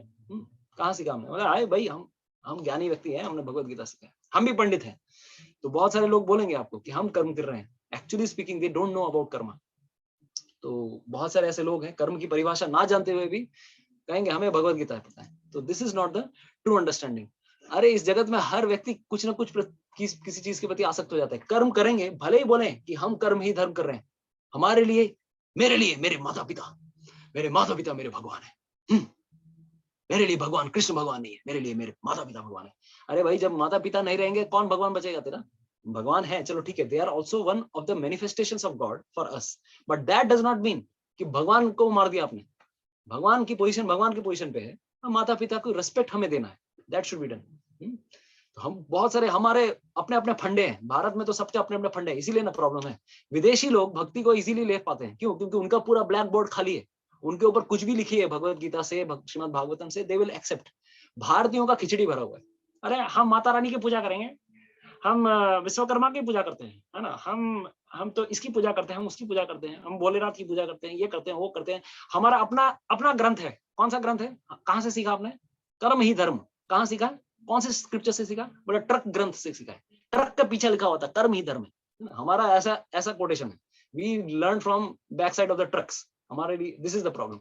तो कलयुग के even that too of Indians, Bharat वाले क्या प्रॉब्लम है, हमारा ब्लैक बोर्ड ऑलरेडी इतना घिचमिच, मतलब किच किच किच किच किच किच किया हुआ है कि आप कुछ ऐसे फ्रेश तरह से कुछ लिखने जाएंगे तो पहला वाला मिटाना पड़ेगा, तब जाके कुछ नया लिखना पड़ेगा, है ना? भारत में ऑलरेडी इतने पंडित बैठे हुए हैं कि कुछ सीखना नहीं चाहते, ये प्रॉब्लम है। तो दिस इज अ प्रॉब्लम। तो यहाँ पर भगवान बता रहे हैं कि डोंट बी अटैच्ड। हम हर छोटी से छोटी चीज के प्रति अटैच होते हैं, भले ही आप कहें कि हमारे लिए कर्म ही धर्म है, नहीं है ये। We become definitely become attached to our activities. तो don't become attached, ever satisfied, आत्माराम रहो, संतुष्ट रहो, फल जैसा भी आए, कभी अच्छा आएगा कभी बुरा आएगा। Be try to be happy in both situations and independent. कर्माणि अभिप्रवृत्तो अपि नैव किंचित करोति सः नित्य तृप्तो निराश्रय। आश्रय कर्म फलों का आश्रय नहीं लेना है हमें। Don't take shelter of the fruits of your activity. कभी कभार हम लोग रिजल्ट्स के ऊपर ओरिएंटेड हो जाते हैं, रिजल्ट्स चाहिए, रिजल्ट्स, वी वांट रिजल्ट्स। अरे रिजल्ट्स क्या, जब फेलियर होगा तो पूरा लड्डू, मतलब सोचिए हमारी दिक्कत क्या है। What kind of attitude we should have. See हमारा एटीट्यूड कैसा होना चाहिए। व्हेनेवर गुड थिंग कम्स, जब भी हमारे पास कुछ अच्छी चीज होती है, जब भी हमारे साथ, देखिए what kind of attitude one should have whenever something good happens into our life, we should be grateful। उस समय लड्डू पेड़े फोड़ने मत लग जाइए, अरे भाई मेरे बेटे का जॉइंट एंट्रेंस क्लियर हो गया भाई, पूरे मोहल्ले में बांट रहे हैं, और अगर वो फेल हो गया तो भाई उसी को पीट पीट के हालत खराब कर देंगे। तो whenever something good comes, we should be grateful and we should thank the Lord, saying that I was not supposed to get it, मैं इसको पाने वाला ही नहीं था, but still you have given it। in that way we will not be swayed away। हम उस भाव में बह के नहीं चले जाने वाले, उसमें भी धीर रहेंगे। we would be धीर even in those happy times। उस समय भी अटैच नहीं हो जाना है, क्योंकि जितना आप खुशी में अटैच होंगे, उसी समय जब आपकी वो चीज ले जाने वाली होगी, आपके जीवन से वो चीज चली जाएगी, उसी समय आप उतना ही ज्यादा क्या हो जाएंगे, डिस्ट्रेस भी हो जाएंगे। और उसी तरह से जब भी आपके जीवन में कभी बुरा चीज आता है, then also be grateful, then also be grateful। क्योंकि जब गुड होने वाला था तब हमारे ये था कि अरे I was not suppose to get it, मेरे कर्मों में तो ये, in my karma it was not there, भगवान ने मुझे दिया है ये चीज। लेकिन जब बैड होने वाला होता है तब हमें भगवान को थैंक्स करना चाहिए।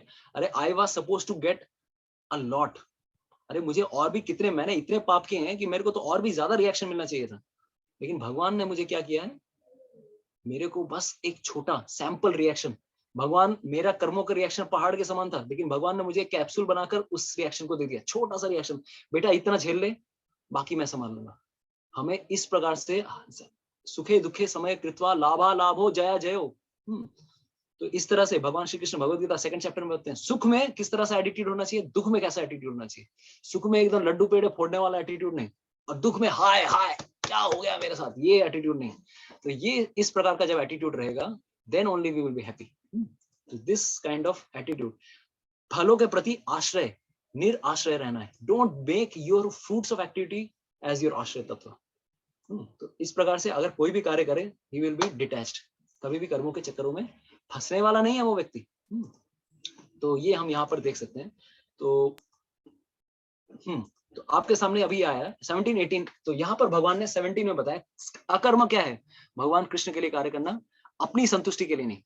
अभी हमने बताया acting as a eternal servitor, दास्य के भाव में, मैं भगवान का दास हूँ, तो इसकी वजह से क्या मिलता है हमें, we will definitely get eternal happiness, enjoy transcendental happiness. तो ये हमारा रिजल्ट है। दूसरा विकर्म क्या होता है, 17 का हमने देखा। अभी विकर्म मतलब क्या, किसके लिए कर रहा है, कोई अपने लिए कर रहा है, भोग की इच्छा से कर रहा है, लेकिन अपने लिए। और क्या एटीट्यूड है, अगेंस्ट स्क्रिप्चर्स, शास्त्रों के अगेंस्ट कार्य करना। जब कर्म वाला सेक्शन आएगा तब और भी कॉन्ट्रास्ट क्लियर होगा आपको। निषिद्ध कर्म, इसे क्या कहा जाता है, निषिद्ध कर्म भी कहा जाता है। तो बैड रिएक्शन विल कम, ऐसे चीजों का हमेशा खराब रिएक्शन ही आने वाला होता है।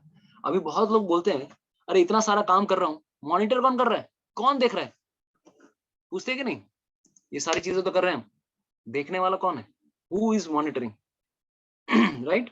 तो श्रीमद् भागवतम मेंशंस, जब भी ये अजामिल का सेक्शन आ रहा होता है, हमने अभी बताया था अजामिल के सेक्शन में, अजामिल के सेक्शन में यमदूत और विष्णुदूतों में डिस्क्रिप्शन हो रहा है। यमदूत भले ही भद्दे दिखते हैं देखने में, लेकिन विष्णुदूत ने बोला तुम्हारे हिसाब से धर्म की परिभाषा क्या है, कैसे पता करेगा, कौन विटनेस है, कौन साक्षी है।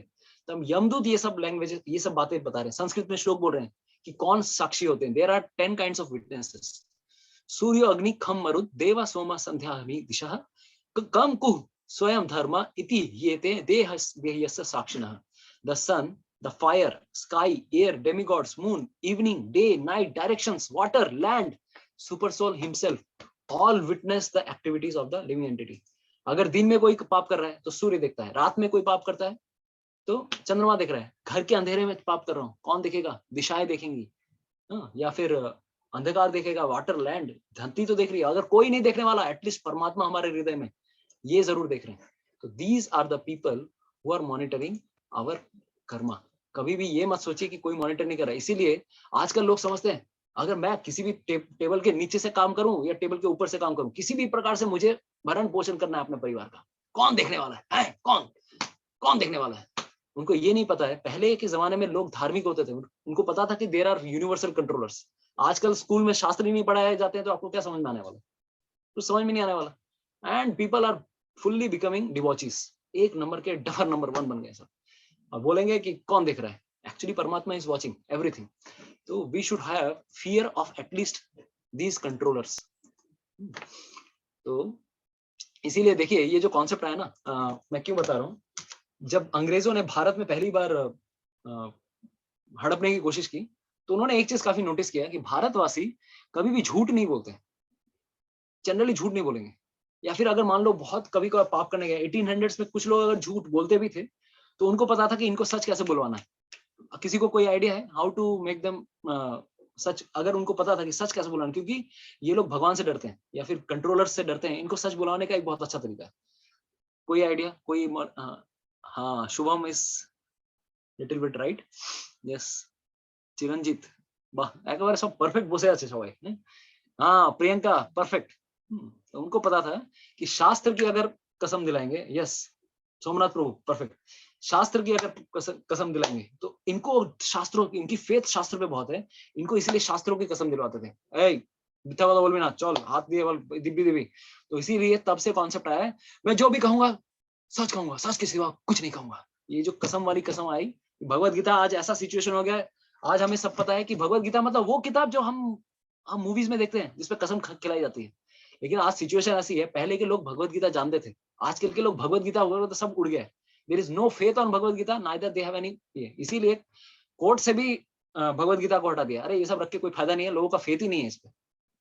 जिसपे फेथ नहीं है उस पे झूठ तो बोलेंगे ये लोग, कोई मतलब ही नहीं पड़ रहा है। इसीलिए ये प्रॉब्लम्स थी। तो पहले के लोग इतना झूठ नहीं बोलते थे। तो ये हाथ देना, गीता पे हाथ देना, आजकल ऐसा सिचुएशन है, मैं गीता पे हाथ रख के कसम खाता हूँ, जो भी कहूंगा झूठ कहूंगा, झूठ के सिवा कुछ नहीं कहूंगा। ये आगे ये हालत है। तो this is a problem.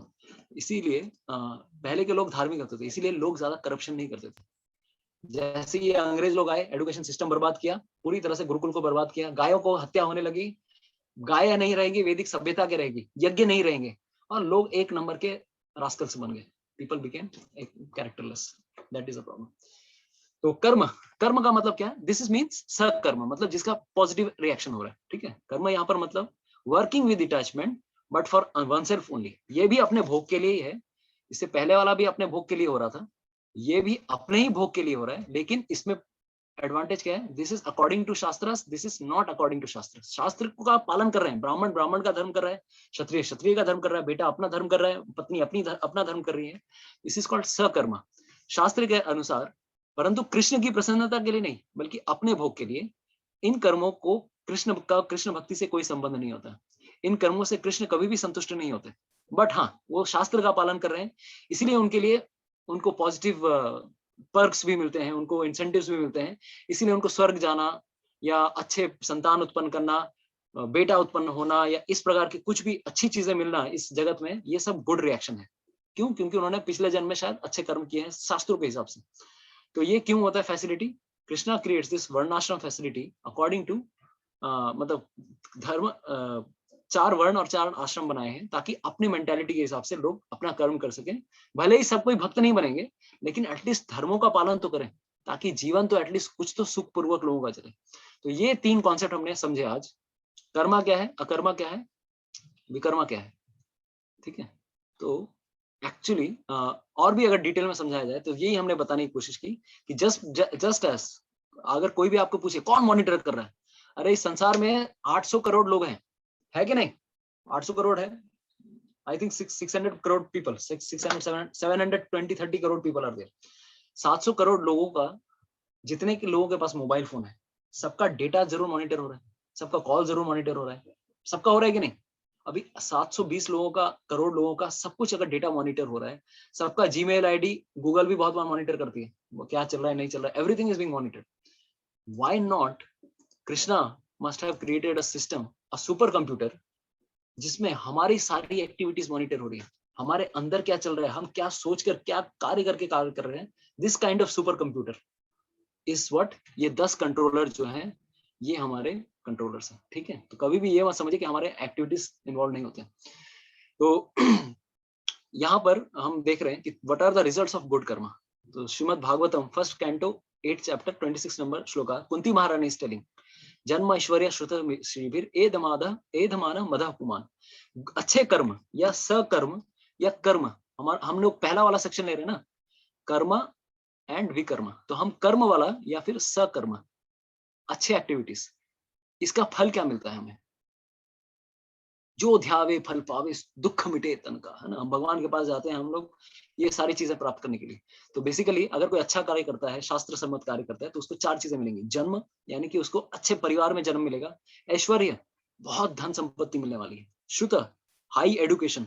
Shri भी, यानी कि बॉडीली ब्यूटी, बहुत सुंदर कोई होगा, इस प्रकार से। तो देखिए, जैसे फर्स्ट इज जन्म, जन्म मतलब राजा के कुल में कोई जन्म लेगा, एक करोड़पति घर पे जन्म लेगा, राजा के कुल पे, with a silver spoon in one's mouth. बहुत लोग बोलते हैं अरे ऐसा क्यों होता है, भगवान कितने निष्ठुर हैं, एक जगह एक बेटा एक बच्चा है जो अफ्रीका के जंगल में या फिर अफ्रीका के रेगिस्तान में, सहारा मरुस्थल में एक ऐसे माता पिता के घर पे जन्म ले रहा है जहां पर उसको 2 वक्त की रोटी नहीं मिल रही, और दूसरी तरफ एक व्यक्ति इसी समय पे, उसी जगह पे, कहीं और स्थान पर, उसी देश में कहीं और स्थान पर ऐसे जन्म ले रहा है जहां पर वो जन्म लेता है चांदी की चम्मच मुंह पे लेकर। तो क्यों? क्योंकि दोनों के कर्म ऐसे हैं। someone gets birth in a king's palace, someone gets birth in another place. जन्म ऐश्वर्य श्रुता श्रीभी, श्रुता गुड इंटेलिजेंस, बहुत बार लोग देखने में सुंदर नहीं होते लेकिन बुद्धि बहुत तीक्ष्ण रहती है, highly genius. Why? Because they must have done something very extraordinary. CV Raman, या फिर ये चंद्र, हमारे एक बहुत मैथमेटिशियन रहे ना, what is that mathematician, genius mathematician of 18th 19th century, who is that? Ramanujan. Yes, thank you Mohit Prabhu, Ramanujan. तो रामानुजन जैसे, अरे वो सपना भी देखते थे तो मैथ्स का सपना देखते थे, कैलकुलेशन आता था, हर चीज में वो मैथ्स ही दिखता था उनको। क्यों? क्योंकि पिछले कर्म ऐसे रहे हैं कि वो उस प्रकार का उन्हें मेंटेलिटी मिली, इंटेलिजेंस मिला। He was also one of the genius. लोग सोचते हैं एल्बर्ट आइंस्टाइन जीनियस है, उससे बड़े जीनियस रामानुजन थे। उनका आईक्यू, उस समय आईक्यू मापने का यंत्र ही नहीं था। जन्म ऐश्वर्य, ऐश्वर्य यानी कि धन दौलत संपत्ति, ये लोग क्यों मिलते हैं? क्योंकि अच्छे कर्म किसी ने किए। और दूसरा, सोने की गाड़ी में घूम रहे हैं, मस्त एकदम झकास झिंटैक गाड़ी में, या फिर लास्ट इज श्री भी, बॉडीली ब्यूटी। इंटेलिजेंस शायद नहीं हो लेकिन बॉडीली ब्यूटी है बहुत लोगों के पास, बुद्धि में एकदम जीरो है लेकिन देखने बहुत बहुत सुंदर है। ये सब क्यों मिलते हैं हमें? जन्म ऐश्वर्य श्रुत श्री। लेकिन इनकी एक प्रॉब्लम्स भी है। हम लोग भले इन सब चीजों के पीछे भागते हैं, हम सब भागते हैं, लेकिन दिक्कत क्या है बता सकते हैं? व्हाट इज द दिक्कत? दिक्कत यहाँ पर यह है, जब भी किसी को ये सारी चीजें मिलती हैं, व्हाट हैपेंस इज, उसके बाद भले ही वो उसका ऊपर जाता है, वो उसको अच्छा चीज मिला है, पिछले जन्म में कुछ अच्छा कार्य मिला है, उसको अच्छा अपॉर्चुनिटी मिला है, most of the people miss use it.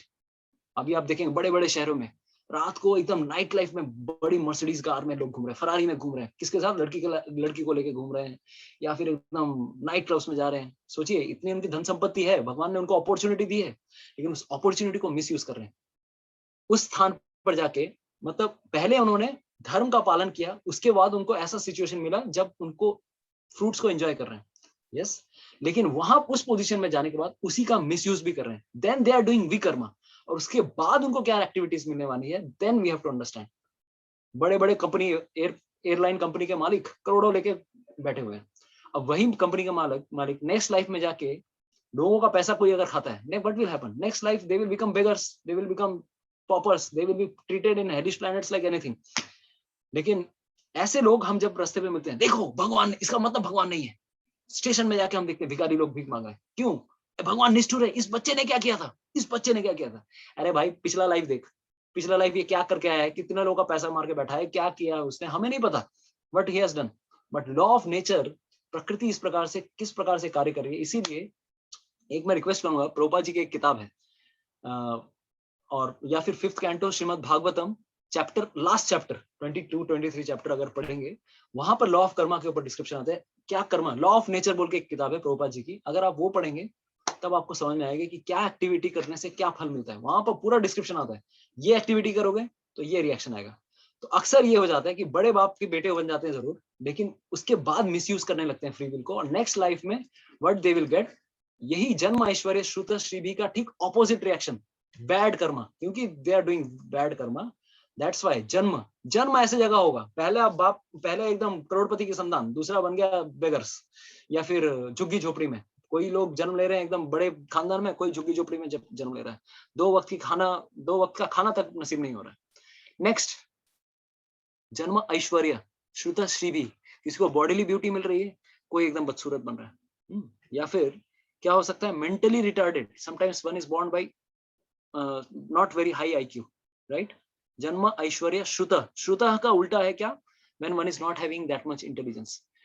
एक व्यक्ति, सोचिए, हम लोग कभी कभार सोचते, मैं जब कॉलेज स्ट्रीट में, हमारा मेडिकल कॉलेज में हॉस्टल से सियालदा स्टेशन से जब भी हॉस्टल आता था, बीबी गांगुली स्ट्रीट पकड़ के, वी वुड वंडर कि कुछ लोग कलकत्ता में अभी भी कहीं कहीं पर आपको दिखेंगे, स्पेशली सियालदा वाला एरिया, ऐसा एरिया है बीबी गांगुली स्ट्रीट, जहाँ पर हाथ रिक्शा चलती है, हाथ रिक्शा, हाथ में लेके घंटे बजाते रिक्शा लेके आते हैं।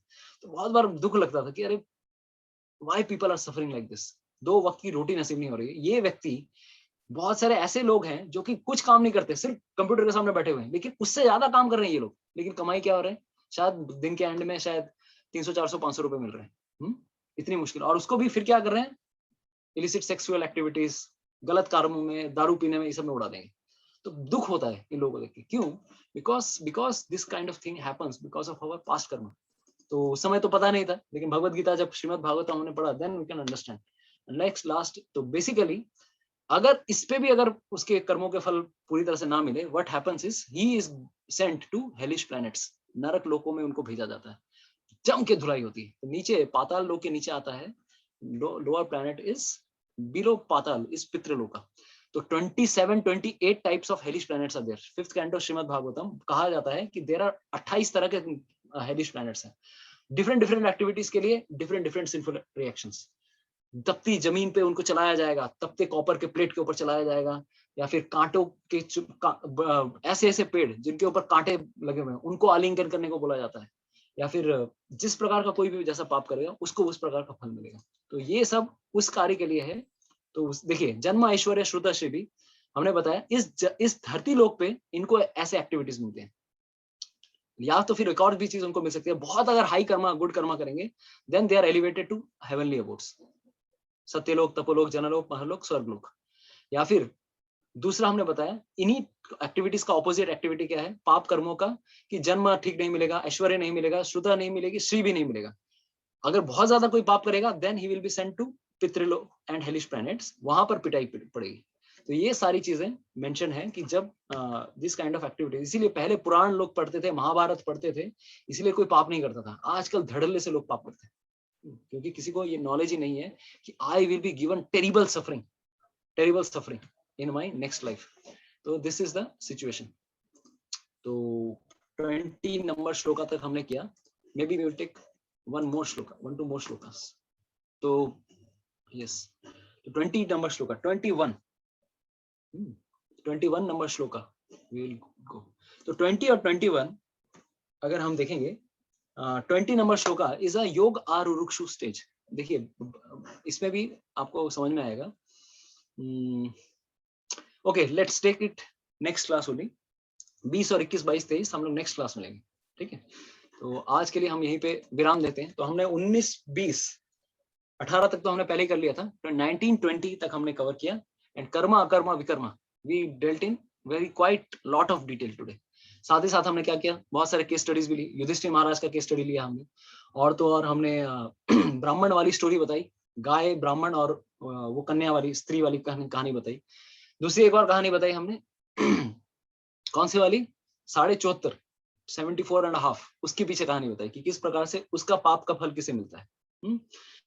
तो और आगे हमने बताया जगाई मधाई के बारे में, जगाई मधाई ने किस प्रकार से पाप किया, और श्री चैतन्य महाप्रभु जानते हैं कि कलयुग के लोग इतने दुख पाने वाले हैं, इसीलिए चैतन्य महाप्रभु कलयुग के जीवों को उद्धार करने के लिए आए। तो ये सब कहानी हमने बताई और आगे आगे हमने बताई कर्म क्या है, अकर्म क्या है, विकर्म क्या है। नेक्स्ट सेशन में हम जो चीज करने वाले हैं, तो आप लोग उसके लिए रेडी रहिएगा। What are the 4 pillars of religion. तो हम कुछ चर्चा करेंगे श्रीमद् भागवतम के पंचम स्कंद से किस एक्टिविटी से क्या फल मिलता है। बहुत लोग विश्वास नहीं करते हैं ये, लेकिन 5th कैंटो में बहुत डिटेल में आता है कि इस प्रकार से हेलिश प्लैनेट्स में तपती चीजों में जलाया जाता है, तड़पाया जाता है, लेकिन लोग इस सब चीजों को समझ नहीं पाते। और नेक्स्ट क्लास में हम ये भी चर्चा करेंगे what are the 4 pillars of religion. धर्म के 4 पैर क्या हैं, व्हाट आर द 4 पिलर्स। तो किसी भी इमारत को खड़ा होने के लिए पिलर चाहिए होते हैं, धर्म भी 4 पिलर पे खड़ा है, सत्य, दया, शौचम एंड तप। जितने लोगों ने कॉन्सेप्ट्स ऑफ भगवत गीता किया था, लॉ ऑफ कर्मा हमने डिस्कस किया था, तो लॉ ऑफ कर्मा में हमने थोड़ा सा डिटेल में चर्चा की थी, लेकिन इस समय हम लोग काफी डिटेल में चर्चा कर रहे हैं। कर्मा उस समय प्रिलिमिनरी आइडिया दिया था, लेकिन इस समय हम लोग चर्चा कर रहे हैं what are the various case studies, क्या करना चाहिए क्या नहीं करना चाहिए, धर्म क्या है अधर्म क्या है। तो इट्स अ वेरी लॉन्ग, बहुत सारी चीजें चर्चा करने योग्य हैं। तो नेक्स्ट वीक के लिए हमने बता दिया, नेक्स्ट क्लास के लिए next Wednesday there will be class, तो हम उन सारी चीजों को चर्चा करेंगे। हाँ जयंत प्रभु, हम लोग गौर पूर्णिमा के बाद I will be going to Vrindavan Dham. Vrindavan Dham में भी 9-10 तारीख के बाद में जब आऊंगा, उसके बाद हम लोग कोशिश करेंगे एक क्लास एटलीस्ट सब एक साथ मिलकर हम लोग टेम्पल में लेंगे। तो please be ready for at least 1 class, एक क्लास हम जरूर लेंगे, तो तब तक के लिए रेडी रहिए, ठीक है। हरे कृष्णा। किसी का अगर कोई प्रश्न है, टीका है, टिप्पणी है, तो आप लोग बता सकते हैं।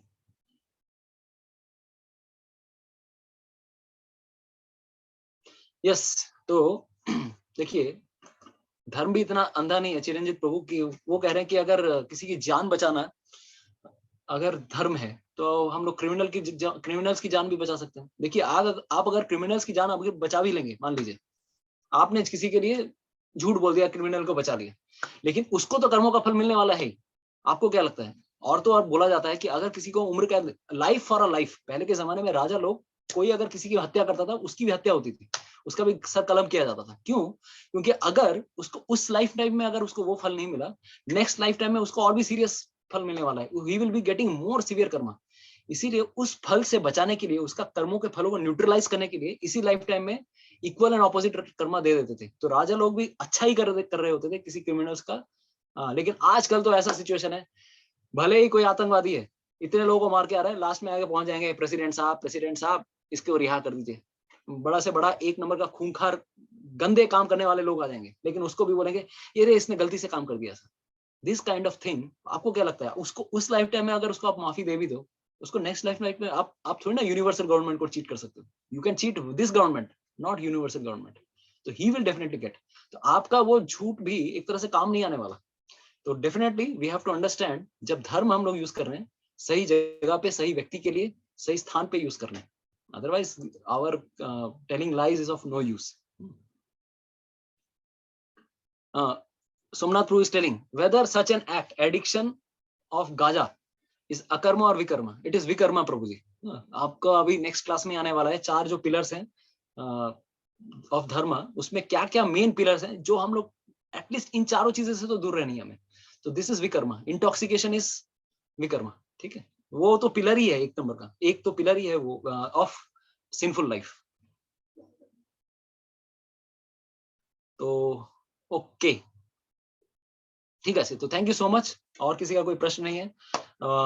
आप एक और चीज, गौर पूर्णिमा बहुत धूमधाम से हम सब इस्कॉन में मनाते ही हैं, गौड़ीय मठ में भी मनाते हैं, गौड़ीय वैष्णव परिवार में हर कोई श्री गौर पूर्णिमा मनाते हैं। तो श्री चैतन्य महाप्रभु की आविर्भाव तिथि आ रही है। आप सबसे निवेदन है शाम तक, संध्या के समय तक कोशिश कीजिए कि फास्टिंग रखने का, क्योंकि श्री चैतन्य महाप्रभु आए थे संध्या के समय, जब चंद्रमा का उदय हुआ, उस समय चंद्रमा का ग्रहण लगा था। तो चंद्रमा का ग्रहण देखिए, भगवान श्री चैतन्य महाप्रभु जानबूझ के ऐसे समय में अवतरित हुए जो कि सबसे इनऑस्पिशियस टाइम है, सबसे खराब समय है कोई ग्रहण का समय। लेकिन ग्रहण के समय में भी भगवान श्री कृष्ण ये बताना चाहते हैं, चैतन्य महाप्रभु ये बताना चाहें कि खराब से खराब समय को भी जब मैं अवतरित होता हूँ, उसको भी मैं मोस्ट शुभ ऑस्पिशियस बना देता हूँ। इसीलिए कलियुग भले ही दुखों का सागर है, कलेर दोष निधे राजन अस्ति है एक महागुना कीर्तनादेव कृष्णस्य मुक्त संग परम व्रजित। भले ही दुखों का सागर है, खराब क्वालिटीज इतनी भरी हुई है कलयुग में, लेकिन अगर हम भगवान का नाम लेते हैं, भगवान का नाम जप करते हैं, तो उतने खराब सिचुएशन में भी कुछ ना कुछ अच्छा, it will become most auspicious. इसलिए हरि नाम जरूर जाप कीजिए और कुछ एक डेफिनेट कमिटमेंट लीजिए, you increase your rounds, have some definite commitment कि नेक्स्ट गौर पूर्णिमा तक मेरा maybe Srimad Bhagavatam canto 1-2 खत्म कर दूंगा, या फिर प्रभुपाद जी की छोटी किताबें वो खत्म कर देंगे। There are 20-23 books in Prabhupada book order, every day I would read 1 hour, इस तरह से कुछ कमिटमेंट ले सकते हैं। बहुत सारे हमारे ब्रह्मचर्य आश्रम में बहुत सारे लोग कमिटमेंट लेते हैं। जैसे जनरली हम देखेंगे, हम लोग हेड शेविंग करते हैं कि कोई जो भक्त लोग आते हैं मंदिर में ब्रह्मचारी बनने के लिए, जब समय आ जाता है मंदिर से, दे आर गिवन लाइक, कभी कभार सैफरॉन किसी को मिलता है ऑन गौर पूर्णिमा डे, जो गिरवे वस्त्र होते हैं गौर पूर्णिमा के दिन के समय, या फिर हेड शेविंग होता है, या फिर कुछ serious commitment we try to take on Gaura Purnima. इसीलिए चेष्टा कीजिए उस दिन ज्यादा से ज्यादा नाम करने का। कलयुग में आए हैं चैतन्य महाप्रभु हमारा उद्धार करने के लिए, he is the most benevolent incarnation.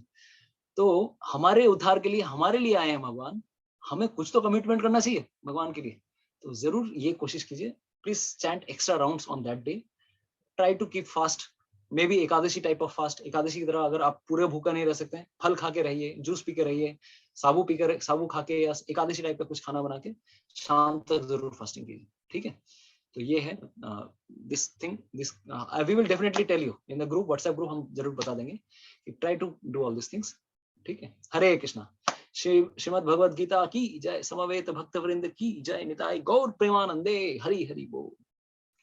जय श्री कृष्ण चैतन्य प्रभु नित्यानंद, श्री अद्वैत गदाधर श्रीवासादि गौर भक्त वृंद, हरे कृष्णा कृष्णा कृष्णा हरे हरे, हरे राम राम राम हरे हरे। श्रीमद् भगवद गीता की जय, समवेत भक्त वृंद की जय, निताई गौर प्रेमानंदे, हरि हरि बोल। Thank you so much. Hare Krishna.